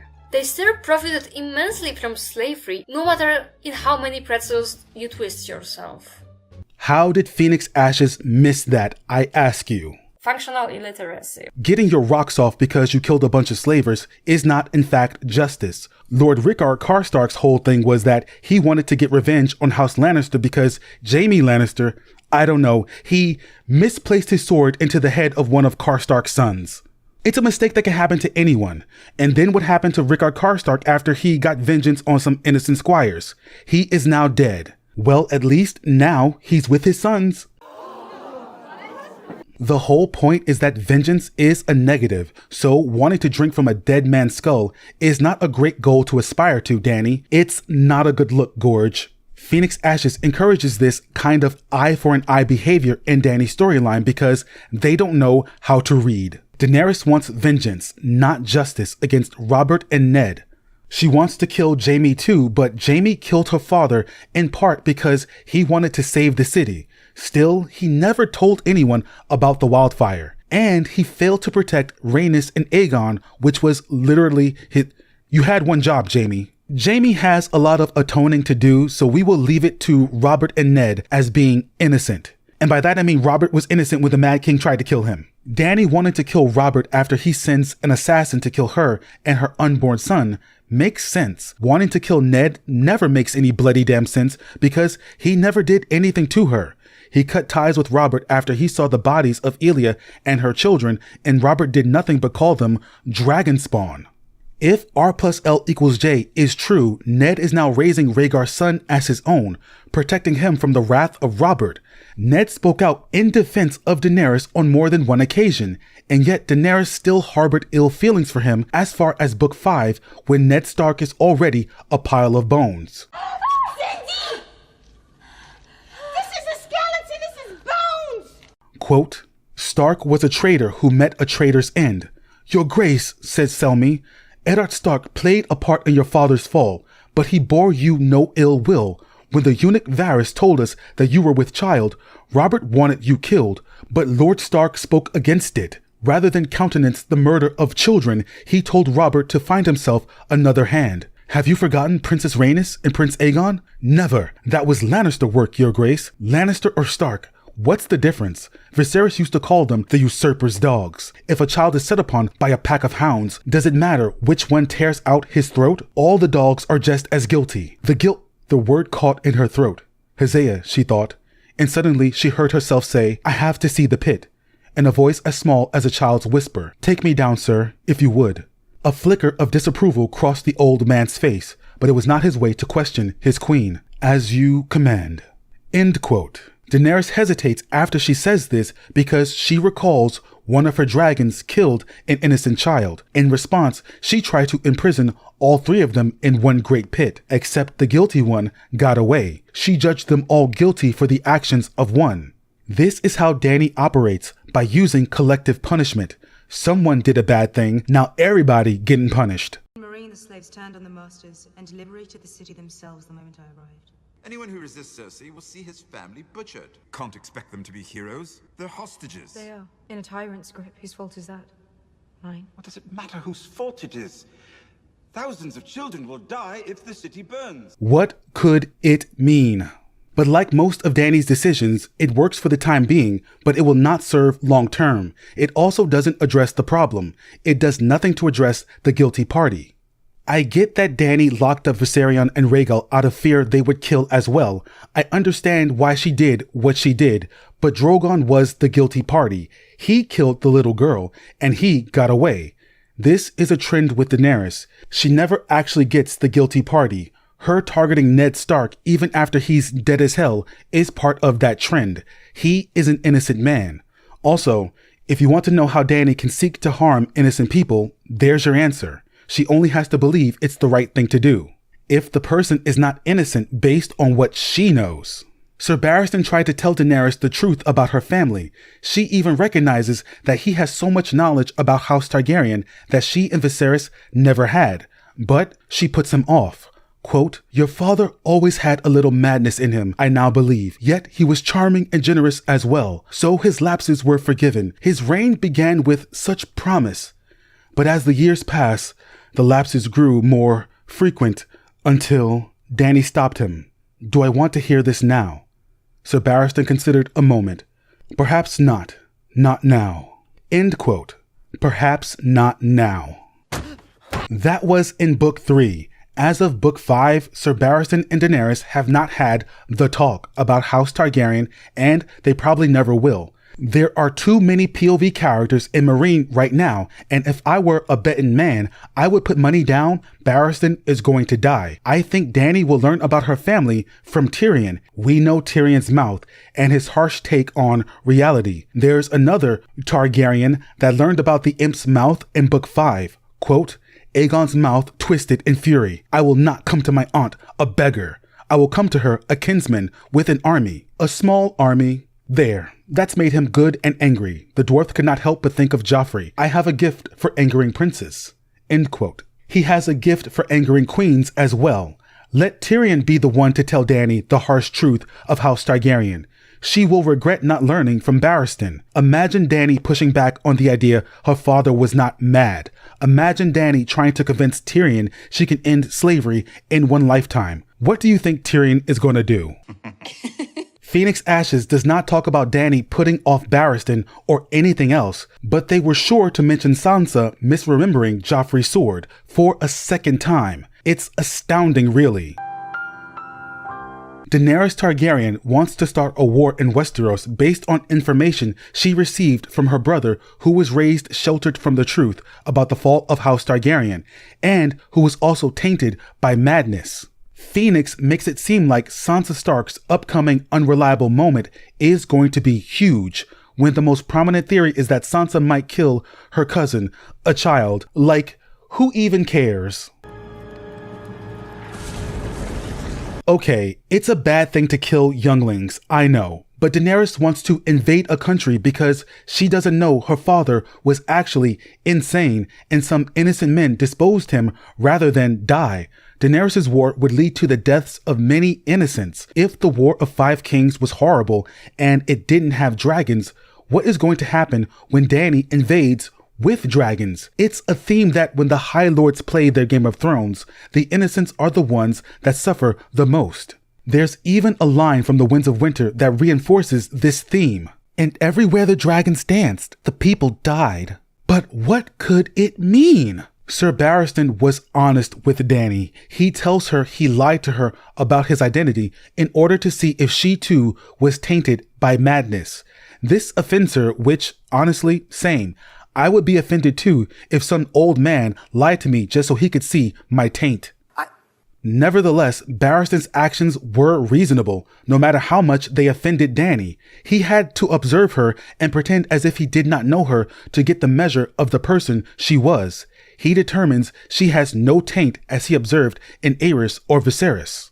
But madness does not always present itself as cold cruelty and callousness. Sometimes madness masks itself as greatness. They are two sides of the same coin, after all. You won't know which side the coin will fall on until it lands. One mad act can settle the matter for all. Overstating Sansa's unreliability while downplaying Daenerys's is quite strange. Martin said all of his POV characters are unreliable, but Phoenix Ashes spends the whole video not addressing Daenerys's moments of unreliability. How did they do that? Functional illiteracy. The major theory about Sansa and her misremembering things is that perhaps one day she will forget how much medication Sweet Robin has been given and that she will cause him to have a fatal overdose. One of his maesters told Sansa, Elaine, that the medication Sweet Robin is taking, Sweet Sleep, never leaves the flesh, and it sounds like if enough builds up in a person's system, then they die. Quote, "It was too soon, my lady. You do not understand. As I've told the Lord Protector, a pinch of Sweet Sleep will prevent the shaking, but it does not leave the flesh, and, in time," end quote. This is the death of a child. Tragic, but not an event to shake the realm. I am fully prepared to judge Elaine/Sansa harshly for this, because killing an innocent child is a bad thing. I'm already side-eyeing her because a lot of her recent thoughts sound very Cersei-like in my opinion. Like in The Winds of Winter when Sweet Robin is talking to Elaine about rumors he heard from a knight. Quote, "The Lord of the Eyrie can do as he likes. Can't I still love you even if I have to marry her? Sir Harold has a common woman. Benjicott says she's carrying his bastard. Benjicott should learn to keep his fool's mouth shut. Is that what you would have from me? A bastard?" She pulled her fingers from his grasp. "Would you dishonor me that way?" End quote. There's another quote where she thinks about slapping and spanking Sweet Robin, which doesn't sit right with me. The thing about Sansa learning about the Game of Thrones from people like Littlefinger and Cersei is that she learned the Game of Thrones from people like Littlefinger and Cersei, and that might not be a good look. We have to hold on to the hope that Elaine remembers that courtesy is a lady's armor and that a lady doesn't kill children with overdoses. Her skin has turned from ivory to porcelain to fentanyl. My fear is that Elaine will rectify Sweet Robin's death by telling herself it wasn't Sansa that killed the child, it was Elaine.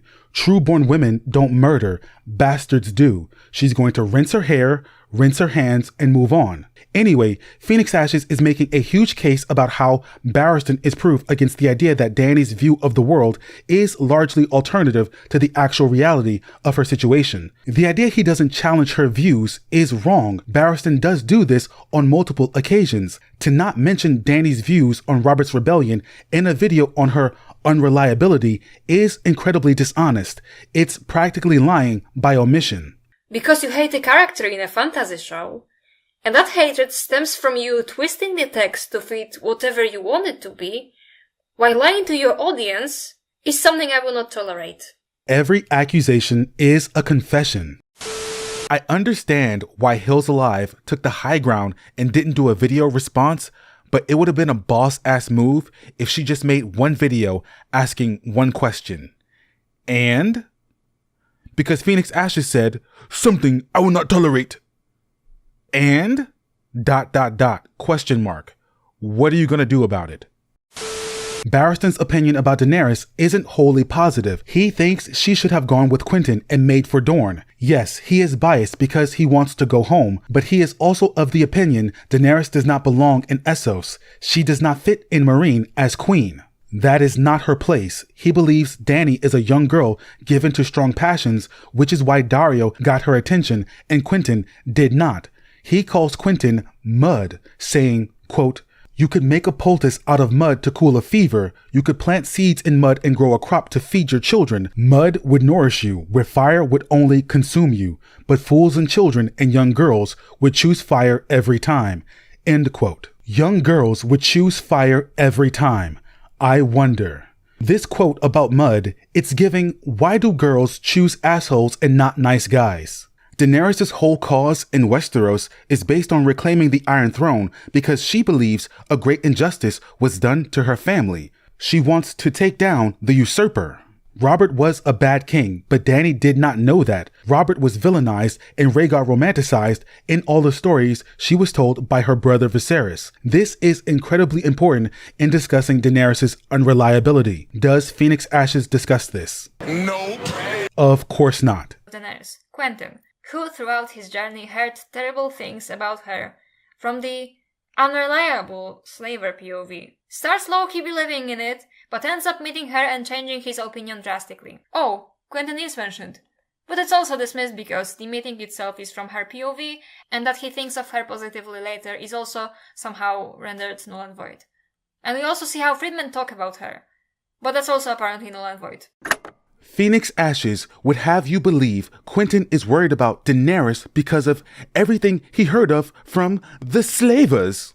But Quentyn is Westerosi. Quentyn grew up hearing about the Targaryens and their madness in Westeros. It's in the second paragraph. It's right there on screen. Oh my God. How are you this bad? Functional illiteracy. Phoenix thinks counting all the people that like Daenerys is a point in her favor. As if this is a popularity contest, as if the majority of characters liking Daenerys means she is objectively good. Hey, look at this community post by Phoenix Ashes. Red Team Review has 200,000 subscribers. That's good. I like them. Haunter is my favorite Pokemon. Anyway, Red Team Review did something on Twitter Phoenix Ashes didn't approve of. Phoenix Ashes going off because someone did something they declared to be morally bad? Well, imagine my shock. Imagine my shock. Imagine my shock. But look, Phoenix Ashes is saying Red Team Review, despite having over 200,000 subscribers, is wrong. So Phoenix, you agree, someone can have a lot of supporters and still be wrong. If that's the case, why are you trying to prove Dany has a lot of supporters? The numbers don't matter, right? Always watching other creators and counting their metrics, policing opinions with this sense of moral superiority. Phoenix Ashes wouldn't be so worried about what other people did with their lives if they had one of their own. Daenerys has a likable personality. She's also extremely beautiful. Of course, Quentyn would have a positive opinion on her. He was sent to wed her, and he expected her to be like her father. But this isn't about Dany's personality. Opinions differ on Dany not because of her personality, but because of the things she's done. For example, you see the passage Phoenix is using as evidence to support the idea of Good Queen Dany, the most popular girl at Westeros High School? Well, it's part of a larger passage where Quentyn is thinking back on his meeting with Dany, but also thinking back on his brief time in Astapor. I'll read it for you. Unlike certain other YouTubers, I do in fact know how to read. Quote, "It runs in the blood. King Aerys II had been mad. All of Westeros knew that. He had exiled 2 of his hands and burned a 3rd. If Daenerys is as murderous as her father, must I still marry her?" Prince Doran had never spoken of that possibility. Frog would be glad to put Astapor behind him. The Red City was the closest thing to hell he had ever hoped to know. The Yunkai had sealed the broken gates to keep the dead and dying inside the city, but the sights he had seen riding down those red brick streets would haunt Quentyn Martell forever. A river choked with corpses, the priestess in her torn robes, impaled upon a stake and attended by a cloud of glistening green flies. Dying men staggering through the streets, bloody and befouled, children fighting over half-cooked puppies. The last free king of Astapor screaming naked in the pit as he was set upon by a score of starving dogs. And fires everywhere. He could close his eyes and see them still. Flames whirling from brick pyramids larger than any castle he had ever seen. Plumes of greasy smoke coiling upward like great black snakes. End quote. Daenerys is directly responsible for Astapor. She killed many of the slave masters when she claimed the Unsullied. She removed the surviving slave masters from power. Is this me sympathizing with the slavers? No. Obviously, I have to point that out though, so that when Phoenix Ashes makes their inevitable response video, they don't say, there is a YouTuber by the name of Kevin Pendragon who in a video said that Daenerys Targaryen executed many slave masters in Astapor. This is clearly slave apologia. He is defending slavery. Need I remind you all, Dany is a 14-year-old inbred with no formal education who grew up on the streets. She grew up in poverty. Have you considered her lack of a proper nutritional diet growing up is perhaps why she makes mistakes now? No, you just accuse her of killing slavers and twisting pretzels into yourself. I'm merely describing what Dany did, but it seems when you talk about something Dany did without constantly bringing up her age and her inexperience and dozens of excuses, people get mad. Anyway, Daenerys appointed a council of her own choosing to rule the city.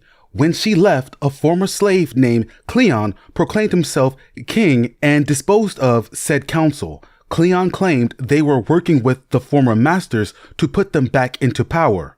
Cleon exposed this conspiracy to the people of Astapor. He then hacked off their heads and claimed the crown. We learned this from one of his supporters, a man calling himself Lord Gale, when he presents himself at Dany's court in Meereen. We cannot know if this is true or not. It's believable the slave masters would try to scheme their way back into power, but it's also believable that Cleon saw a chance to seize power for himself, and he spread lies about the council in an effort to seize that power. Dany did create a veritable feast for crows in Astapor. In this instance, Lord Gale is an unreliable narrator.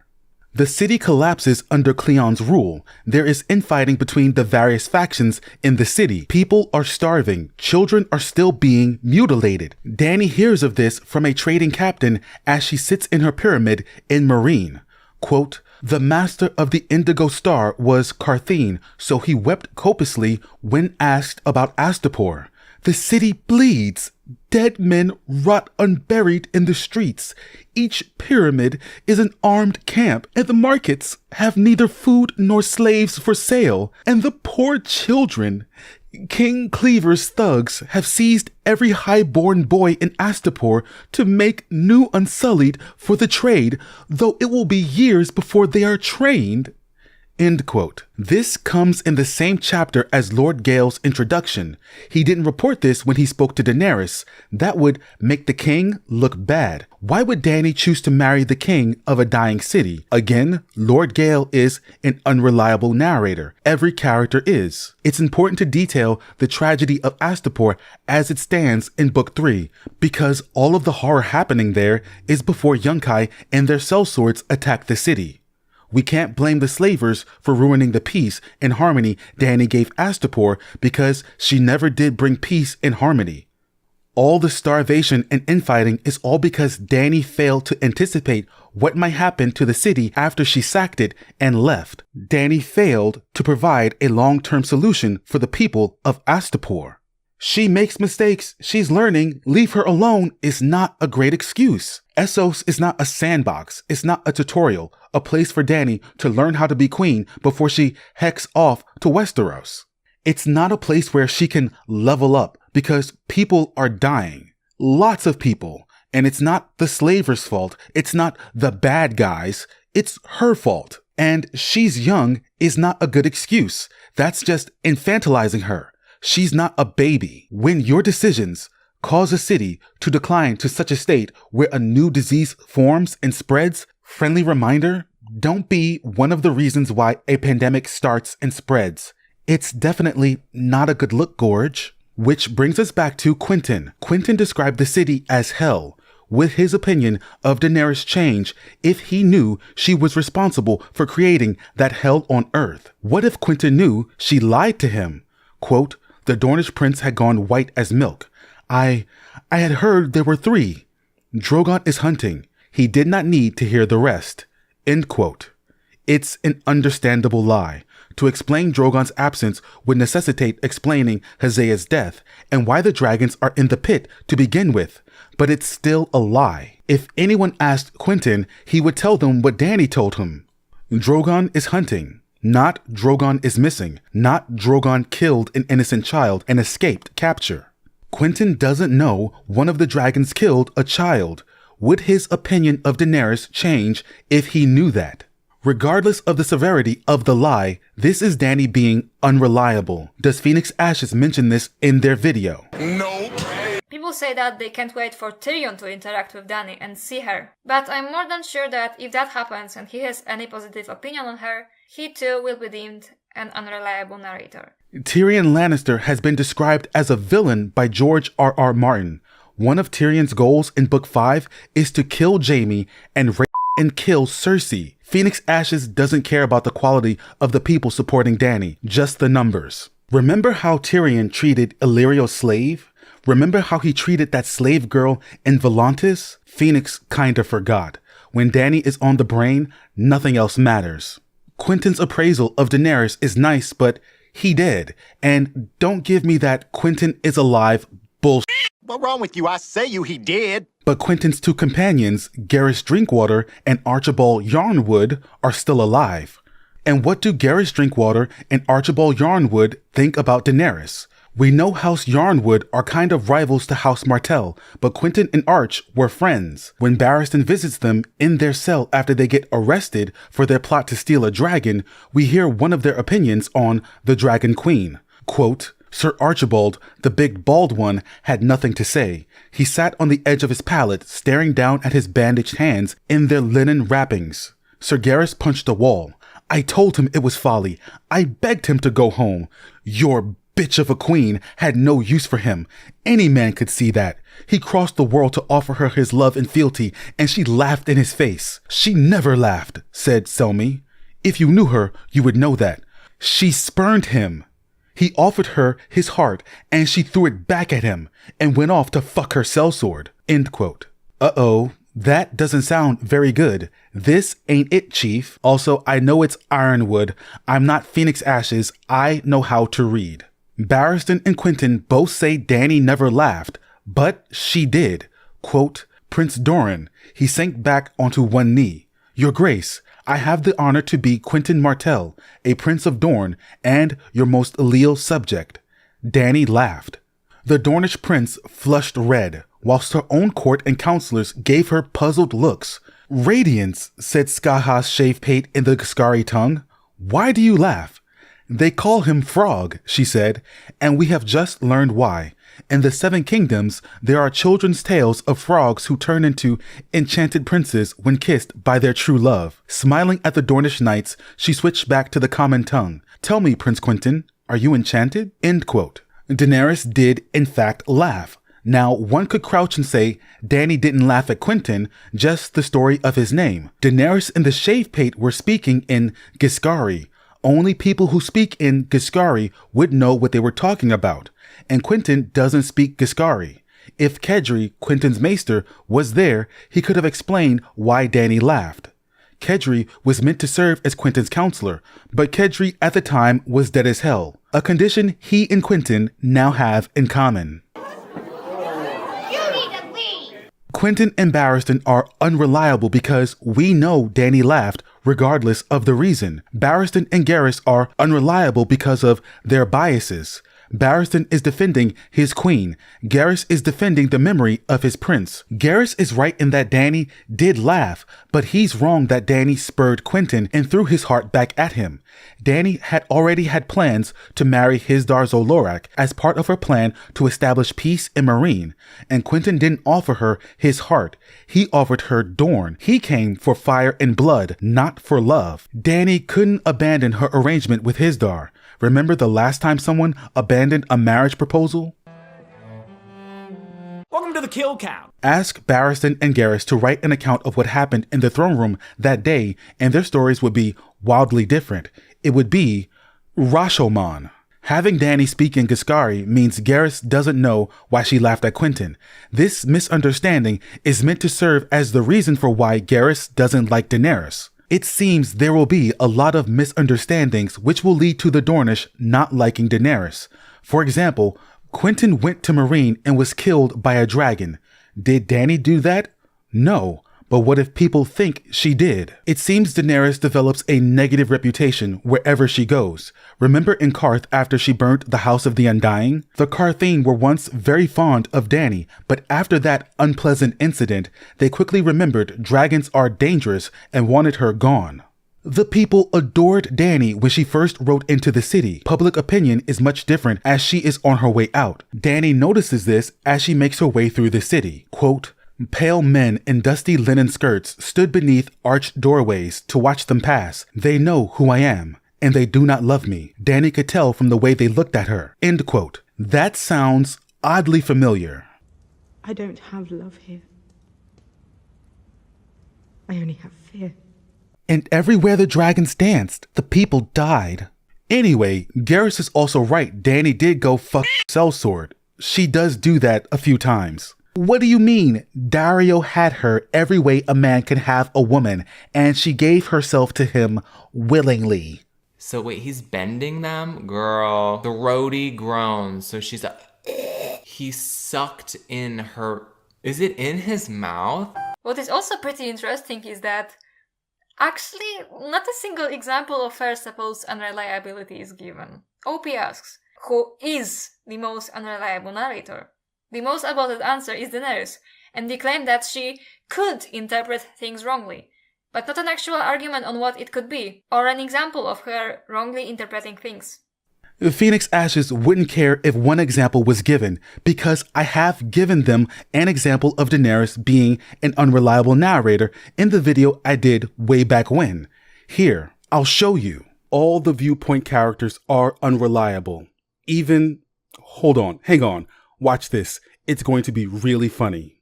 Quote, "You speak of sacking cities. Answer me this, sir. Why have the Dothraki never sacked this city?" She pointed.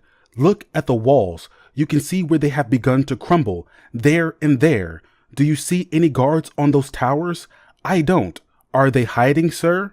End quote. Now Dany has just pointed out that Astapor has crumbling walls. But that is in Book 3 before she sacks the city. Then, in Book 5, when she hears of the political turmoil in Astapor, when she hears that Yunkai sellswords have attacked the city, she says this, quote, "Has the city fallen then? Its walls were thick." "That is so," said the bricklayer, a stooped-back man with rheumy eyes, "but they were old and crumbling as well." End quote. But is this Dany misremembering, or is this her lying to herself because she can't face reality? Either way, the source is unreliable. Even if you believe this is Daenerys simply misremembering something, that still makes her an unreliable narrator. This is the same as Sansa misremembering Joffrey's sword. Phoenix Ashes uses the So Spake Martin post twice to prove that Sansa misremembering this sword is deeply important, even though we know and they know it was Arya. And that was just a sword. Daenerys either misremembers the state of a city's walls, or she is deliberately lying to herself and survivors of war because the truth is too difficult to bear. If she is lying or wrong, that is hugely important. Do you think Phoenix Ashes mentions this in their video on Daenerys and Unreliable Narrators? No. This is why you can't trust Phoenix Ashes to accurately assess the material. They are a liar. Okay, so the line about the crumbling walls happens in a Daenerys chapter when a cobbler, a brickmaker, and a weaver arrive in Meereen after escaping Astapor. At this point, Yunkai has attacked the city. At Astapor, not Meereen. Now we can blame the slavers for the current fate of the freedmen. What the Yunkish forces do is basically kill the fake Unsullied, kill any remaining fighters, and shut the survivors in the city to die. Because the city was already festering with disease and was on fire. Astapor was burning. She was burning. The survivors tell Dany about the horrors of the city. Quote, "Soon after came the sickness, a bloody flux that killed 3 men of every 4, until a mob of dying men went mad and slew the guards on the gate. The old brickmaker broke in to say, 'No, That was the work of healthy men running to escape the flux. Does it matter? Asked the cobbler. The guards were torn apart and the gates thrown open. The legions of New Gis came pouring into Astapor, followed by the Yunkai and the sellswords on their horses. Queen Hor died fighting them with a curse upon her lips. King Cutthroat yielded and was thrown into a fighting pit to be torn apart by a pack of starving dogs. End quote. The brickmaker and the cobbler bicker briefly over the specific details of the city's demise. Which one of them is correct? We can never know. It's not necessary to know, but it is an interesting use of the unreliable narrator. We know from Quentin that the city was a living nightmare. That much of their story is true. This is what Daenerys tells the trio after they have told their story. Quote, "It is good you have come," she told the Astapori. "You will be safe in Meereen." The cobbler thanked her for that, and the old brickmaker kissed her foot, but the weaver looked at her with eyes as hard as slate. She knows I lie, the queen thought. She knows I cannot keep them safe. Astapor is burning, and Meereen is next. End quote. Daenerys lies to the trio. They were comforting lies, though, and she thought them kindly meant. A lie is not so bad if it is kindly meant. Right? The cobbler and the brickmaker will shelter in the city thinking they are safe. Only the weaver realizes the truth. This is Dany being unreliable. We are in her head. We know from her own thoughts she's lying, and she knows she's lying. The weaver knows she's lying. How did Phoenix Ashes miss that? Functional illiteracy. No, I'm sorry. Leaving out the part about the crumbling walls passes the pale of functional illiteracy. Once again, I think we have a moment of deliberate dishonesty, which is not surprising because Phoenix Ashes is a liar. I showed Phoenix Ashes this passage. They know it exists. They did 3 hours worth of bloody damn content reacting to my video. Phoenix is once again deliberately leaving out information they know exists because it doesn't fit their agenda. Phoenix Ashes is doing exactly what they accused another creator of doing. Twisting the text to fit whatever you want it to be, while lying to your audience. Every accusation is a confession. Nothing else. This is the argument we have heard before on this channel, in particular during a certain unpleasant incident. That we only see Dany's unreliable perception of herself, that the truth about her may be different than what she shows us, that we don't know what it's like to experience Daenerys' kindness. Yup, that's my quote. There are no ASOIAF POV characters. That's what I meant. We are not in the heads of the people Daenerys' decisions directly affect. And I don't mean Quentin and Sir Barristan. She is not radically changing their world. But the thing is, I don't even believe in the alternate reality Dany theory or whatever one might call it. Phoenix Ashes just thinks I do because they lump all critics of Daenerys into the same bubble. Quoting me serves no purpose because I don't even believe Dany is seeing things wrong. So now why am I in it? And you could have did it. See, I get wrong because you never apologized. Back to business. We have no lowborn POVs in Essos or Westeros. The closest we have to a lowborn character point of view is Sir Davos Seaworth, and he has since been elevated from smuggler to landed knight to lord and hand of the king. That was my point when I said we are not on the receiving end of Dany's kindness, but Phoenix Ashes decided to throw shade at me in this terrible video where they argue with a 9-year-old Reddit post when we actually agree on something. Dany isn't living in her own personal matrix. You should have left me out of this. I don't even believe in this.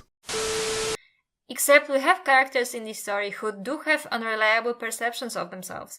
Theon before his captivity, and, most crucially perhaps, Cersei Lannister. We are able to contrast Cersei's thoughts with her actions and its effects. Dany is not shown being delusional about herself once. Dany is not shown being delusional of herself once. I don't even... The trees, they died for nothing. In Book 5, when the Pale Mare arrives in Meereen and a horde of free people outside of Dany's gates become infected, she rides out to meet them. Quote, Sir Barristan wrinkled up his nose and said, "Your Grace, you should not be here, breathing these black humors." "I am blood of the dragon," Dany reminded him. "Have you ever seen a dragon with a flux?" Viserys had oft claimed the Targaryens were untroubled by the pestilences that afflicted common men, and so far as she could tell, it was true. She could remember being cold and hungry and afraid, but never sick. End quote. Later on, in the very same novel, Dany spends her final chapter shitting her brains out on the Dothraki Sea because, yes, Targaryens can get sick. Several of her Targaryen relatives died of illnesses. There are times when Daenerys is wrong, Daenerys is delusional, Daenerys is unreliable. Does this get brought up in Phoenix Ash's video? Nope. Dany is actually incredibly self-critical and always questioning whether she's doing the right thing. You mean like every POV character in these books? Every POV character is self-critical and questioning if they're doing the right thing. Sometimes it's a question of what's morally right. Other times, it's a question of whether what they're doing is right for themselves. We are in these characters' heads. We are privy to all of their wants, worries, wonders, and woes, their regrets, their shame, their pride. Everyone is constantly analyzing their own actions. Dany's stands proclaim her for being the POV character that cares most about the small folk. They forget that she's the only monarch that's a POV. Of course she's going to think a lot about the people. She's a ruler. Ned also thought a lot about protecting innocent lives. So does Davos. I think when people say she's very critical of herself, they admire the specific fact that she feels for her people. She has a strong desire to protect them and nurture them. This is admirable because it seems a lot of nobles don't share the same sentiment for their small folk. It's a great quality, but if we're saying Dany is objectively a good ruler because she feels for her people, she's not like Tywin Lannister, then the bar is in hell. Just like Tywin Lannister. One thing I think Martin is doing with Dany is showing us that just because a ruler loves their people, that doesn't mean they are good at ruling. You can be kind and benevolent and still mess up when it comes to statecraft. Countries don't run on good vibes only. There's a profound naivety among Dany's supporters that strongly reminds me of Sansa Stark and how she viewed the world in Book 1 before all the stuff happened. But we are now in Book 5, and these people still think this way. On the subject of Dany and her conscience, here are some moments when Dany feels bad about something she's done, and people like Phoenix don't even care, like after executing the 163 Masters. Clearly, this is Dany trying to convince herself what she did was right. She has a sense that something about her actions was wrong. Instead of taking this moment and trying to figure out why Daenerys might feel bad about killing bad people, Dany stands just say this. I'm gonna be real with you. I don't give a single flying fuck as to whether some people in the 163 were just innocent slavers. They got what they deserve because, I don't know, they owned human beings as property. And for that alone, they deserved punishment and suffering. They still profited immensely from slavery, no matter in how many pretzels you twist yourself. This is Dany feeling bad, but her feelings are being completely disregarded. And then, when the Unsullied are ordered to bring down the rotting bodies of the slavers, Dany does this, quote, "Best bring sacks as well as shovels, worm," Brown Ben counseled. "Well past ripe, those ones, falling off the poles in bits and pieces and crawling with..." He knows. So do I. Dany remembered the horror she felt when she had seen the Plaza of Punishment in Astapor. I made a horror just as great, but surely they deserved it. Harsh justice is still justice. End quote. Surely they deserved it. If Phoenix Ashes actually cared about Dany's self-critical thinking, they would try to understand why she felt she was wrong. They don't. I wonder why that is. Functional illiteracy. This is why I say I don't think Dany stans actually like her. They like the dragons and the silver hair and the purple eyes, especially Tumblr types like Phoenix, which is why Alexandria's Genesis took off there. They like that she wins a lot when everyone else in the story loses a lot, but they ignore huge aspects of her character. It's a disservice to the character. Truly. The trees.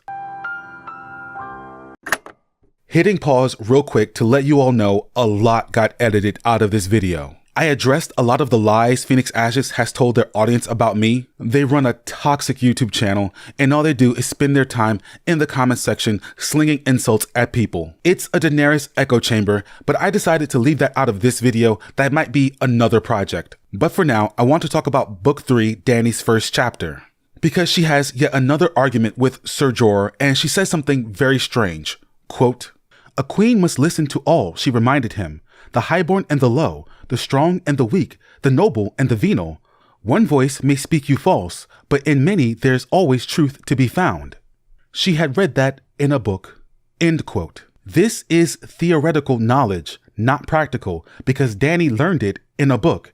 It's not something she learned by experience. This is a very naive thing for Daenerys to say, a would-be queen. It's also cringe. I think Martin wants us to side-eye Dany for making what sounds like a profound statement only for it to be followed up with, "She had read that in a book." Daenerys knows the world doesn't work like this, but once again, she is arguing against the better judgment of Sir Jorah Mormont. That's the context of this line. Phoenix Ashes left that out, of course. The next line is this, quote, "Hear my voice then, your grace," the exile said. "This Arstan Whitebeard is playing you false. He's too old to be a squire and too well-spoken to be serving that oath of a eunuch." End quote. And Arstan Whitebeard was playing her false. He's Sir Barristan Selmy. Before Daenerys gets to know him, she considers Barristan to be false for going over to the usurper. Because of the biased redacted information she received from Viserys before he died, she thinks Barristan is someone who turned on their family. She was unreliable in that regard. That should have been brought up in this video on Unreliable Narrators. But it wasn't. It's great that Dany's opinion has changed when she was presented with conflicting information that challenged her view, and she didn't kill an innocent old man for doing his job. If only people in the real world could be as reasonable and accept corrections from old men. The reason why this talking point is used is twofold. First, because fans wholeheartedly believe that Daenerys is secretly evil, and it's hard to argue in favor of this when she's fighting against probably the most abhorrent institution imaginable, and her enemies are rightfully comically evil. This is such a reductive way of speaking about the Mad Queen theory. Phoenix Ashes knows this. They know if they make the theory sound as ridiculous and unbelievable as possible, then others will be less likely to believe it. This is why I ignored their offer of a debate. I've never been in a debate or have taken a debate class, but I know when people are being disingenuous and dishonest, and Phoenix Ashes is an extremely disingenuous and dishonest person. Most believers of the theory believe Daenerys' story is about the road to hell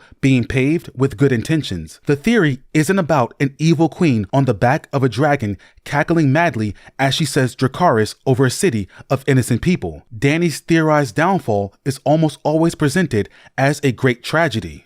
The general idea is that Daenerys is a good person that wants to do good things. She wants to help the helpless, defend the weak, and change harmful institutions to be less harmful. She wants people to have the freedom of choice in how they live their lives. She wants to save people. But she will come to realize that you can't save everyone. Wanting to do good does not mean your benevolent actions will automatically succeed. This will frustrate her to an extreme degree because a person can be bad at being good, and Daenerys is bad at being good. She has great power to make great change, but that doesn't mean anything in and of itself. Martin himself has talked about this in an article from The Atlantic about Daenerys and her dragons, which is behind a paywall. God damn it. After paying the iron price, I have the full article and the quote. Here it is. "Power is more subtle than that. You can have the power to destroy, but it doesn't give you the power to reform or improve or build." End quote. This is why Martin compares her dragons to nuclear deterrence. I've talked about this extensively in a video, Half-Life Harrenhal. Martin's quote is giving the game away. This is telling us how her story is going to end. Daenerys has the power to destroy, but she doesn't have the power to reform, improve, or build. Her efforts so far have shown us that. Phoenix Ashes claims Martin has never compared dragons with nukes. Someone had to tell Phoenix this article exists. This is just more proof Phoenix Ashes doesn't know what they're talking about. How can you make a whole video on dragons not being nuclear weapons and you don't know this quote? That means they didn't do any research at all. They made a video based on their own thoughts and vibes. And what did they say about another creator and their relationship with the canon? Because we live in an era where it does not matter what happens in the text, the only thing that matters is what you want it to be, the headcanon industrial complex. Additionally, Hills Alive not only misrepresents the text and twists it to fit into her preconceived notions, she also is straight up lying on several occasions. That's sweet, delicious hypocrisy. And then they sit at their computer and claim other people don't know what they're talking about, slobbering all over their microphone, criticizing others. The audacity. Now, if I were a betting man, I would say this quote is not going to change their video. They say they're redoing the script, but I bet you the conclusion will be the same. They've already determined dragons aren't nuclear weapons or nuclear deterrents. They're going to shoehorn that quote into the video and keep on trucking. Everywhere Dany goes, she makes enemies with her rash decisions and her attempts to change things. And her ideas might come from a good place, but she's terrible at implementing them. She's bad at reform. It happened on the Dothraki Sea. It happened in Karth. It happened in Astapor. Now it's happening in Meereen. Westeros will be no different. And everywhere the dragons danced, the people died. What could this mean? This is the Mad Queen theory, that Daenerys, with her immense power, will force her will on the world. She is the prime candidate for the stallion who mounts the world, after all. It starts in Essos and ends in Westeros. I prefer to call it the Tyrant Queen theory, but Mad Queen is more popular considering who her father is. It's not that she's secretly evil. This story isn't about good and evil. Hell, Martin has told us this isn't about good and evil as most fantasy authors would write it. Most readers understand that. It's just that Phoenix Ashes views the world through a binary lens. There's a deep irony in that. To Phoenix Ashes, you're either pro-Dany or anti-Dany. You're either a good person or a bad person. Being critical of Daenerys in any way places you in the anti-Dany category. You are a bad person. Not all criticism is hate, but criticism can be interpreted as such from a person that is overly sensitive and lacks maturity, from a person that has a lot of growing up to do. Instead of taking criticism of Daenerys as a personal attack, perhaps step back and remember, Dany isn't real. This is literary criticism. We're out here doing video essays on fictional characters. Dany isn't real, but the person making the criticism is. Only one person can be hurt if you decide to respond to the criticism of a fictional character with personal insults. I'm gentle parenting. God. It's not inherently hateful to believe a character in a fictional story is going to have a villainous future. It's that simple. Some of us believe Dany has tried to compromise with her enemies, but that didn't work. She's going to swing from compromise to no compromise. Why should she compromise when she has dragons? I know. They're slavers. They deserve to die. Are you a slave apologist?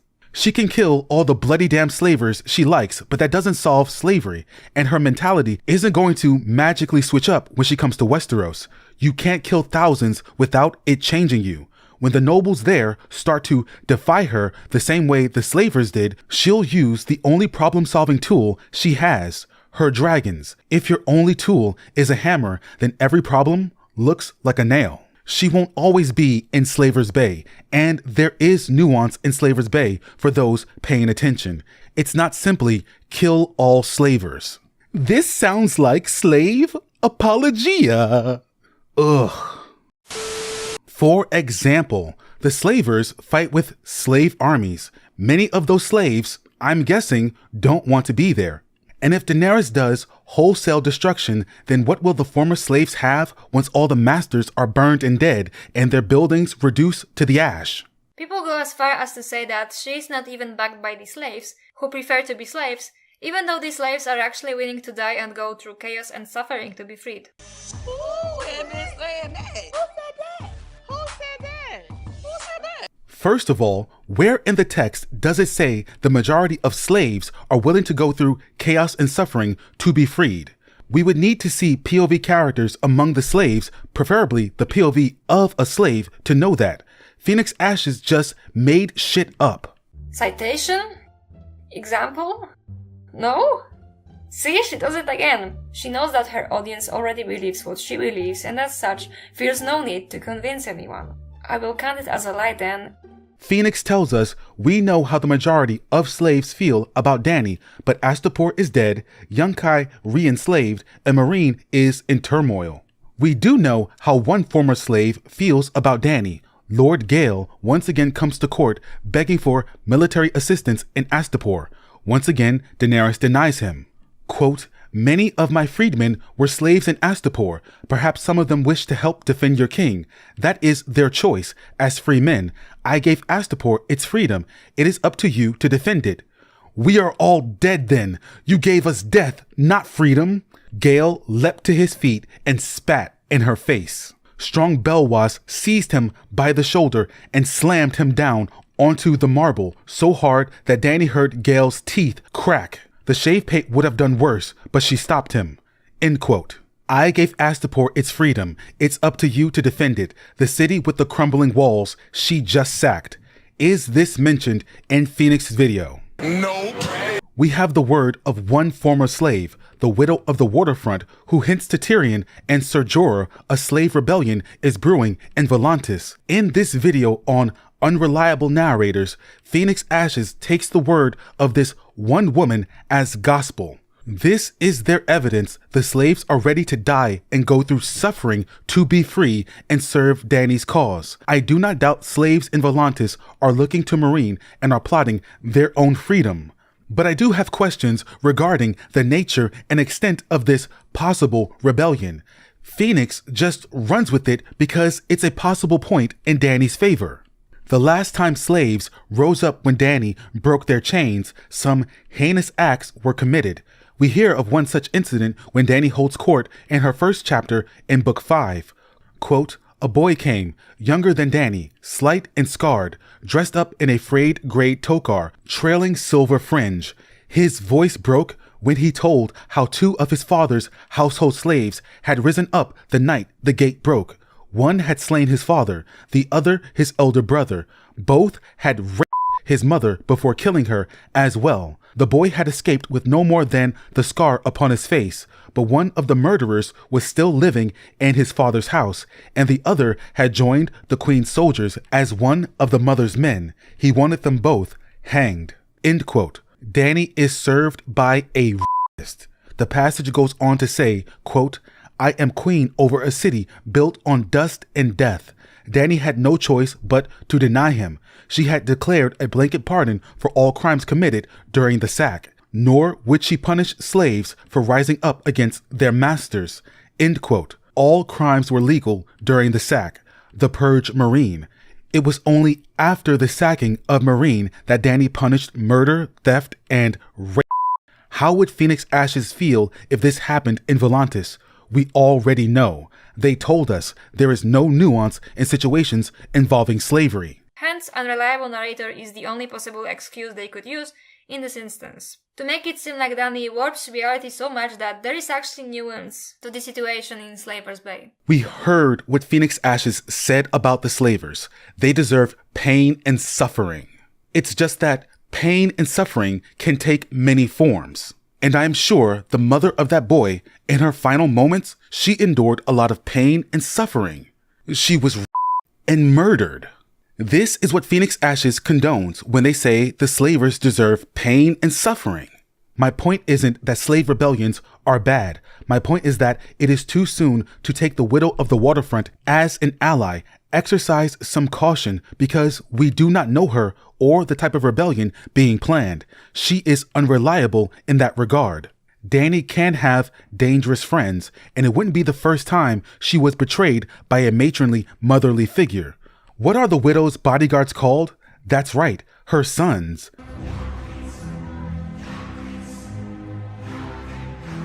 I'm not saying the widow is the harpy. Possible parallels is what I mean. Proceed with caution. Don't just go, look, see? Dany has friends in Volantis. Anyway, I also find it incredibly convenient that 99% of the slaves are ready to give their lives for her cause. That is, according to Phoenix. So if lots of them do die in the fight, it is because, hey, they wanted to die. They were okay with it. We can't judge Dany for that. The slaves were willing to endure the chaos and suffering she initiated. Dany shouldn't face any criticism. The Targaryens did nothing wrong. Phoenix Ashes might be confusing all the slaves in Volantis with the Red Priest in Volantis, but Nero speaks of Dany being Azor Ahai Reborn and how it is crucial that all people support her cause. Quote, "But Nero has sent forth the word from Volantis. Her coming is the fulfillment of an ancient prophecy. From smoke and salt was she born to make the world anew. She is Azor Ahai returned, and her triumph over darkness will bring a summer that will never end. Death itself will bend its knee, and all those who die fighting in her cause shall be reborn." End quote. A holy war, a Masonic figure, a priest promising salvation if you die in service of their cause. Uh-oh, someone go get the flavor aid. I know how this ends. Second, because with the current trajectory of Dany's storyline, it is absolutely impossible for the preferred Mad Queen turn to happen. It is impossible for Dany to become the Mad Queen. And everywhere the dragons danced, the people died. That sign can't stop me because I can't read. Let's go over some of the things being said about Daenerys to determine the reliability of the claims. This is a video about unreliable narrators after all. First, what Quentin Martell heard that made him fear Daenerys. If we look at both quotes, they should be on screen right now, or I fucked up editing. Some claims are being repeated by different people in different locations. Quentin hears about these rumors on a ship with the wind blown. Tyrion hears the rumors about Dany in Volantis. Phoenix calls this propaganda, and that may be so, but one thing they completely don't understand is that sometimes propaganda works. Take, for example, the doctrine of exceptionalism, a precept that stated the Targaryens were of the blood of old Valyria and not like other men. Therefore, they could not be judged for practicing incest. Westerosi religions did not apply to them because they were not Westerosi. Propaganda that worked. Their family tree could look like a braid, but they were allowed to do that. If Quentin and Tyrion are hearing similar rumors in two different places on the globe, the propaganda about Daenerys is working. Daenerys is already dealing with some of the fallout from these rumors about her. Hizdar and her talk about these rumors in Dance when she suggests making a peace with Yunkai. Quote, "There is the thorn in the bower, my queen," said Hizdar Zolorak. "Sad to say, Yunkai has no faith in your promises. They keep plucking the same string on the harp about some envoy that your dragons set on fire." "Only his Tokar was burned," said Dany scornfully. "Be that as it may, they do not trust you. The men of New Gis feel the same. Words are wind, as you yourself have oft said. No words of yours will secure this peace for Marine. Your foes require deeds. They would see us wed, and they would see me crowned as king to rule beside you." End quote. Dany did that. She Dracarys'd and invoiced Tokar. He shit himself in response and complains that Dany failed to provide him safe conduct. This is true. Setting an envoy on fire is not safe conduct. It's also not a good look. Envoys are supposed to be seen as non-targets, or else how can communication between two parties be carried out? Don't shoot the messenger. It is considered unbecoming behavior to harm a person's envoys. Ask Aegon the Conqueror. Ask Chinggis Khan. Daenerys has no one to blame for burning that Tokar. Now Yunkai isn't answering her calls. As for the other rumors, the propaganda is propaganding. It's not all propaganda, by the way. Some of it is just misinformation passed across the globe in a game of telephone. Arianne Martell and Daemon Sand discussed the rumor Dany was complicit in her brother's murder. Quote, "The secret pact that Prince Doran had made all those years called for Arianne to be wed to Prince Viserys, not Quentyn to Daenerys. It had all come undone on the Dothraki Sea when he was murdered, crowned with a pot of molten gold. He was killed by a Dothraki Khal," said Arianne, "the Dragon Queen's own husband. So I've heard. What of it? Why did Daenerys let it happen? Viserys was her brother, all that remained of her own blood. The Dothraki are savage folk. Who can know why they kill? Perhaps Viserys wiped his arse with the wrong hand." End quote. We know the truth of what happened that night Viserys was crowned in molten gold. The characters do not. The information they have access to is extremely limited. The information they hear can be unreliable. They can be unreliable. Let's say, for example, the news of Quentyn's death reaches Westeros before Garrus and Arch do. Arianne Martell already believes Daenerys let Drogo kill Viserys. Now she will learn her brother died by dragons after going to propose to the Dragon Queen. What will Arianne do then? It seems sort of obvious. We know a second dance is coming. The reasons for the war are being laid out right now. In their video on Unreliable Narrators, does Phoenix talk about the possibility of the rumors, the misinformation, the propaganda working against Dany? Nope. Thus far, practically everything Dany did was good or in the service of good. Destruction of slavery.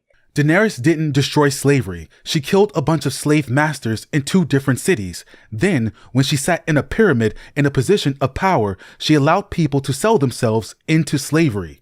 Daenerys can't end slavery. We still have slavery in our real world. Remember when Phoenix said, "I belong in jail"? Daenerys Targaryen is going to end worldwide slavery in her lifetime. She's going to ensure stability in each region before leaving. She's going to come to Westeros, fight the others, reunite the 7 kingdoms, and complete Targaryen restoration in the span of 2 books. And then she's going to rebuild the dragon pit and create a dragon breeding program. Sure, Jan. We're coming to the end of this video, and this is when things get stranger than they already have been. Part 7, the Bobby B bot. Robert Baratheon is considered this great guy, amazing Bobby B, who is super based for beating his wife and wanting to kill a 14-year-old girl that he calls a whore. You called a girl a whore. 1, it's not the book version of Robert Baratheon that the fandom enjoys. It's the show version. The fandom likes Mark Addy. Bobby B is a meme, people having fun. Phoenix is such a miserable, mean-spirited person that it confuses them when people have fun. When people come together and have fun together. This is a post from their Tumblr, which is supposed to be sarcastic, but no, Phoenix Ashes, you do not know how to have fun. Your idea of fun is trashing people, harassing people, and running to the comment section of your videos to talk shit and insult people. Your idea of fun is hatred. Since you like adding titles, I dub thee a hater, a loser, and a bully. Put that in your profile. Titles. Phoenix always resorts to pearl clutching and feigned moral outrage when making their arguments. It's insufferable. Phoenix likes to engage in what I call moral combat. To win their petty online arguments, they will try to make people out to be objectively bad people. Bobby B isn't funny. He's horrible. Stop laughing at the breastplate stretcher line. Hang on while I run to Martha Wayne's closet and grab those pearls. Fine, you want to play moral combat? Let's do this. Ned making Bran watch executions is definitely child abuse. He's a terrible father. He deserved to die. Anyone that defends Ned is a terrible person and should probably stay away from kids. Ned only took Theon to executions to intimidate him because ice is the sword Ned would use to kill Theon if he had to. It's psychological torment to make Theon be the one to bring him ice during executions. Ned is a monster.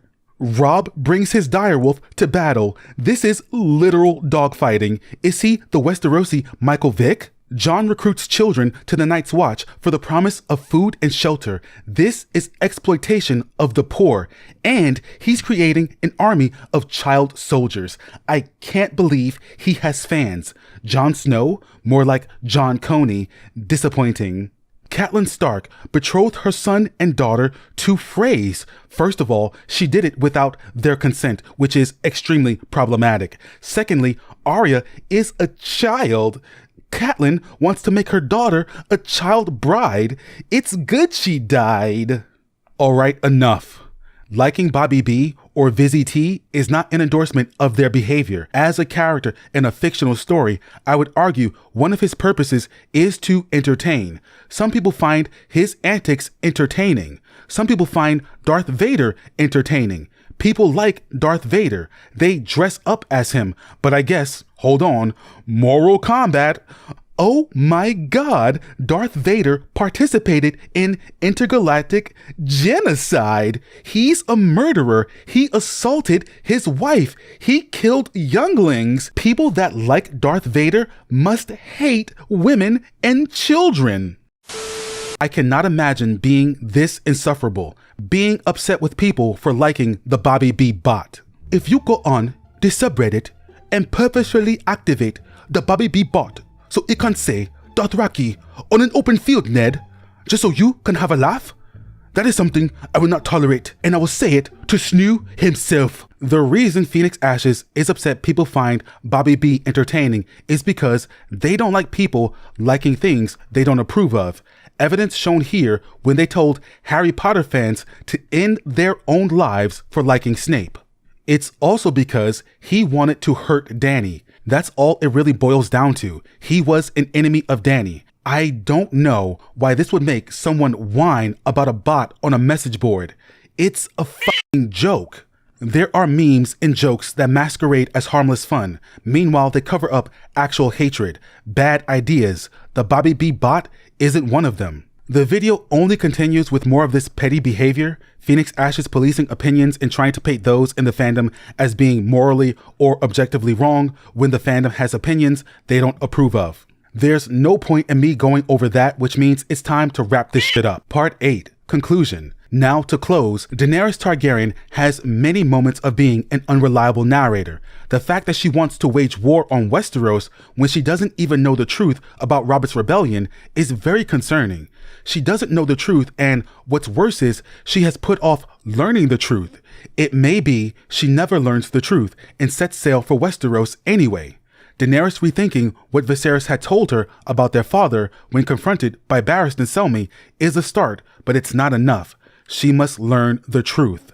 Anything else is ignorance, and you cannot start a war from a place of ignorance. Though it seems that some readers that support her believe she will learn the truth and she will be better for it.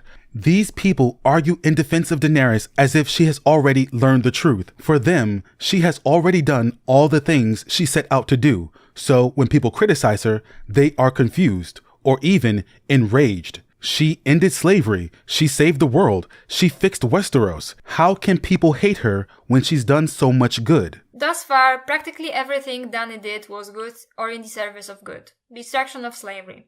See, Daenerys destroyed slavery when there is still slavery. Part 9. The Ashes. I don't like Phoenix Ashes content. I find their videos to be too pedantic and too mean-spirited. It seems what inspires them to make content isn't a genuine love for the books, but a hatred for others. And it's not just enough for them to share their thoughts in their own private spaces. There's always a need to lash out at other people. It seems to be a compulsion in them. Just look at the title of the video under discussion now. It wasn't enough to just state the video was about unreliable narrators. They had to attack other people. A misanthropic, poisonous hatred that masquerades itself as moral righteousness permeates their content. But you'd think someone like me would like that, right? Because in the beginning, I said I'm a messy bitch that lives for drama, and Phoenix is all about the drama. Except that was a meme. That was a joke. That's a Joanne the Scammer meme. Even still, I don't find their drama entertaining. It's exhausting because it's not drama. It's just toxicity. Think of it as the difference between Joffrey and Ramsay. Joffrey was evil but entertaining. Drama. Ramsay is just evil. Toxic. You don't want to see what insane things he might say or do next. At least, I hope not. The thumbnail of Phoenix's original video told me all I needed to know. I knew from the jump how Dany defenders get down. I've seen this happen on other social media platforms. People get bashed and bullied by Daenerys Targaryen supporters for criticizing Daenerys. It's happened to me on more than one occasion. I didn't have to watch the call-out video on Hills to know what was up. But I wonder, did Phoenix Ashes offer Hills a chance for a debate? I'm guessing not. They jumped straight to trashing. The video wasn't criticism, it was just trashing, when trashing is just abuse dressed up as valid criticism. I will use a ContraPoints clip where she explains the difference. It is not disagreement, it is not conflict, it is not opposition. These are perfectly ordinary phenomena which, when engaged in mutually, honestly, and not excessively, are necessary to keep an organism or organization healthy and active. Trashing is a particularly vicious form of character assassination which amounts to psychological rape. It is manipulative, dishonest, and excessive. It is occasionally disguised by the rhetoric of honest conflict, or covered up by denying that any disapproval exists at all. But it is not done to expose disagreements or resolve differences. It is done to disparage and destroy. Whatever methods are used, trashing involves a violation of one's integrity, a declaration of one's worthlessness, and an impugning of one's motives. In effect, what is attacked is not one's actions or one's ideas, but one's self. And that's what distinguishes trashing, bullying, or abuse from criticism or holding accountable. Criticism attacks your actions or beliefs. Trashing amounts to psychological rape. Per Phoenix Ash's multiple messages, they were not going to stop demanding a debate. My silence was not taken for a no. They were going to keep forcing themselves on me. Trashing involves a violation of one's integrity. Hills Alive has no idea what she's talking about and is lying all the time. A declaration of one's worthlessness. While previously I was at worst ironic, here I intend to be as bitchy as physically possible. And I will start talking to Hills Alive directly, in the second person singular, since we reached a point where she no longer deserves respect or cuddling. Kevin Pendragon belongs in jail. This guy is dumb. It is done to disparage and destroy. When the sun sets, your grift shall end. Did it though? None of this is legit criticism. It's just the abuse of cancel culture. This might all sound overly dramatic, but that is what's happening here. Phoenix Ashes wanted to get a hate train going. Hills Alive was doing damage in the community and had to be stopped. Here is a Tumblr post where they suggest people should share their video anytime Hills Alive's content is mentioned. Spam their video, spread the word, then people will see the truth. Then people will stop watching Hills and turn to Phoenix Ashes. They want the audience Hills has. Phoenix is not just a hypocrite, they're also a hater. Phoenix wanted to take down Hills. This was meant to be the expose of the century. But Phoenix never considered, what if their attempt didn't work? How would they be viewed by the community at large? Because it didn't work. Their epic takedown failed. Look at that like to dislike ratio. Disappointing. All they managed to do was attract a bunch of people that already didn't like Hills Alive. These people just needed a central place to vent their frustrations, and Phoenix Ash's channel became that place. And I know those numbers bother them. The comments are more favorable, which is why you can find Phoenix Ashes in them, even now replying constantly. This is a chronically online individual. They need that validation. Phoenix Ashes often tries to paint their detractors as awful, vile, horrible people, but their behavior is nothing but disgusting, vile, and horrible. Again, every accusation is a confession. For those keeping record, I only treated them the way they treated Hills. I used their words against them. Functional illiteracy. And I bet it doesn't feel good when people call you out, especially when you know there's truth in their words, no matter how hard you try to put on a front. Which is why they overreacted and made 3 hours of video in response to my original video. These 3 videos are longer than the video they did defending their favorite character. The excess was out of embarrassment. They rushed to make 3 long videos because they needed the immediate comfort of a comment section telling them, you're right and everyone else is wrong, don't worry about it, so they could feel better about themselves. They needed that reassurance from their audience because they don't have any real friends to turn to.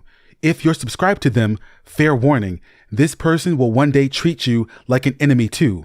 They make enemies everywhere they go. You're next. It's only a matter of when, not if. They have already attacked their audience before. The comment has since been deleted because Phoenix Ashes likes to hide their hand. But notice, they attacked someone that was on their side because they weren't paying attention. They were just lashing out, mad. Like I said, you're next. I can't imagine why anyone would want to stay subbed knowing how dishonest they are. Now, I'm not asking Phoenix to apologize to anyone. And as a rational person, I understand they lack maturity. I think any reasonable person has already come to that conclusion. Another thing immature people do when called out is double down on their bull. bullshit. Hence Phoenix Ashes repeating the So Spake Martin entry without correcting it. Hence telling someone to call the police when they pointed out what they were doing was committing the act of harassment. Hence when a teenager told them what they were doing was cyberbullying, when they suggested they die by suicide, they kept doing it. This tells me if I did debate Phoenix Ashes as they demanded, I would be wasting my time. There's nothing here but bile, bullshit, and bigotry. What do I mean by bigotry? Well, I think it's very telling that all of the people that Phoenix Ashes has attacked, myself excluded, are young women or girls. And here is them calling Lyanna Stark a bitch to make a point. Here is them responding to a question where someone calls Alicent Hightower a c. They have said they don't care about Sansa Stark or Alicent Hightower and their suffering because those characters don't challenge gender roles. Their biggest video is one trashing a female YouTuber. They consistently trash Sansa Stark, a female character. At the beginning of A Game of Thrones, she's an airheaded idiot. When you think of an airhead, do you think of a man or a woman? Do you think of Jason Mendoza from The Good Place? Hasanabi? No, those are himbos. You don't think of boys when you hear the insult airhead. You think of girls. They call Sansa a dumb bird, which is an insult I've only heard used toward women. They call Sansa a dumb bird, but they're a phoenix that can't read. Phoenix harasses the people that defend the women of Team Green on Tumblr. They told a lesbian to kill and called her a yapping chihuahua. If a lesbian were a dog, they'd be a female dog, also known as a... Get out, you hateful bitch! So, Virgil, I gather you like hitting ladies. Some ladies need to get hit. Uh-huh, then conversely...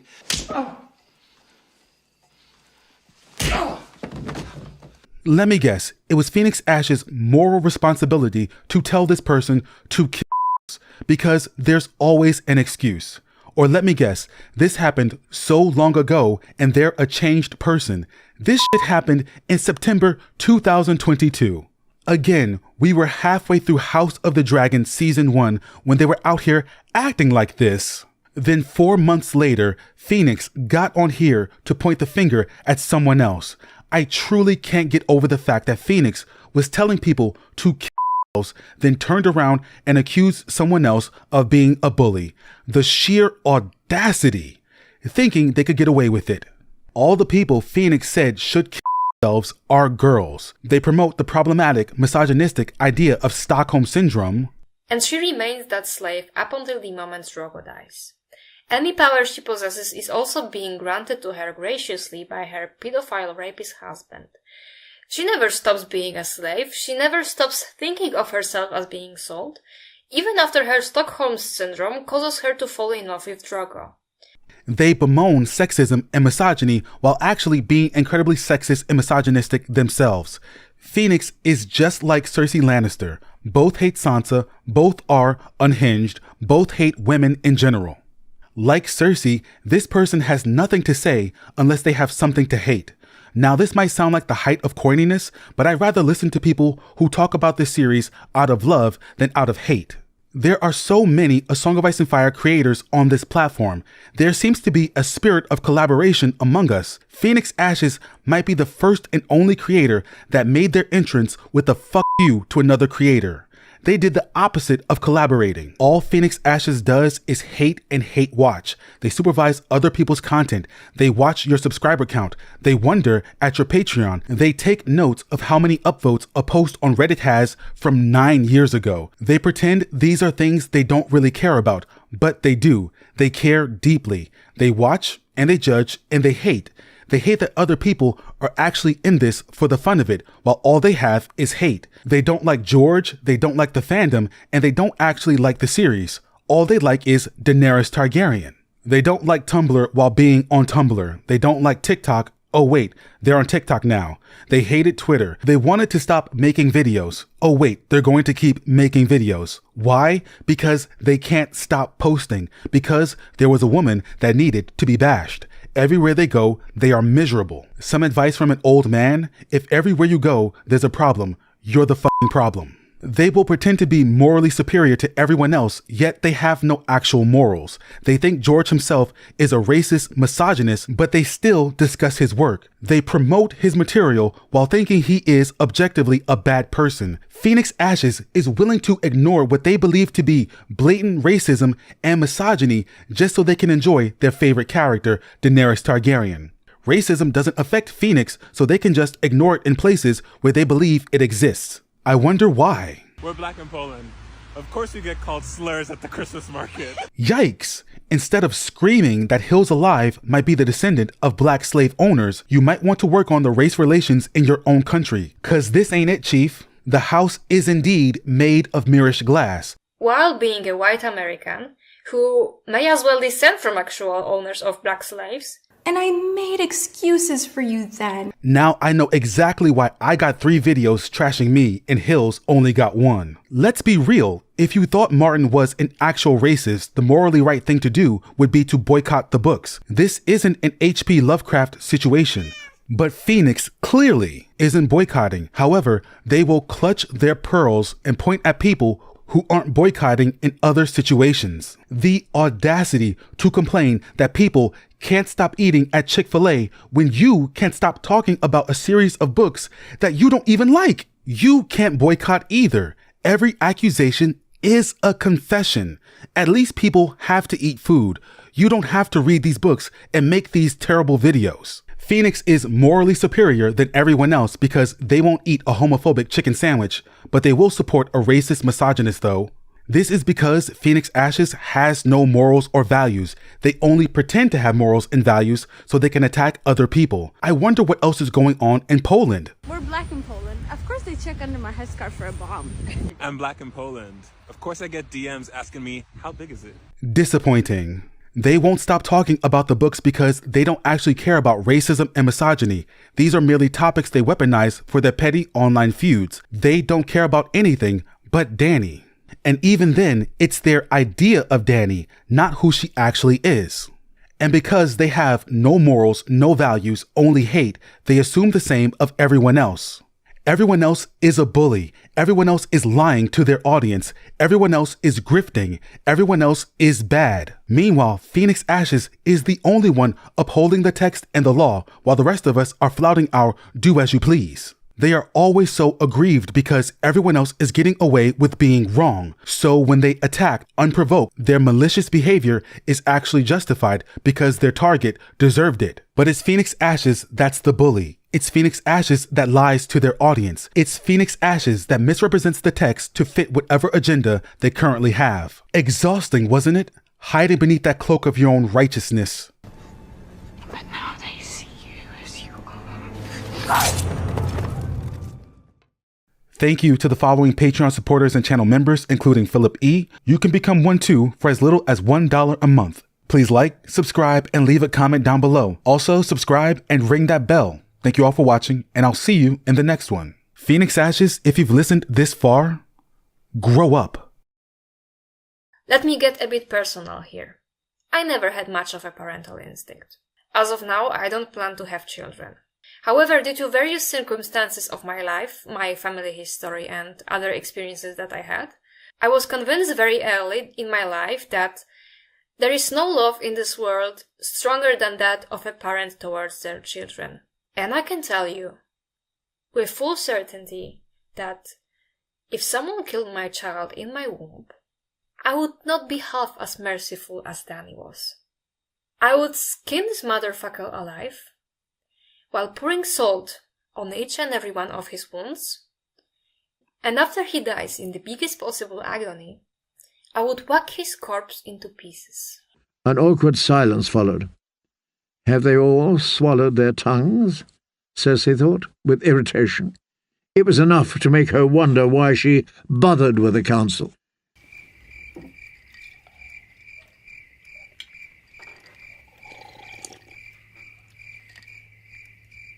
Stop it. Get some help.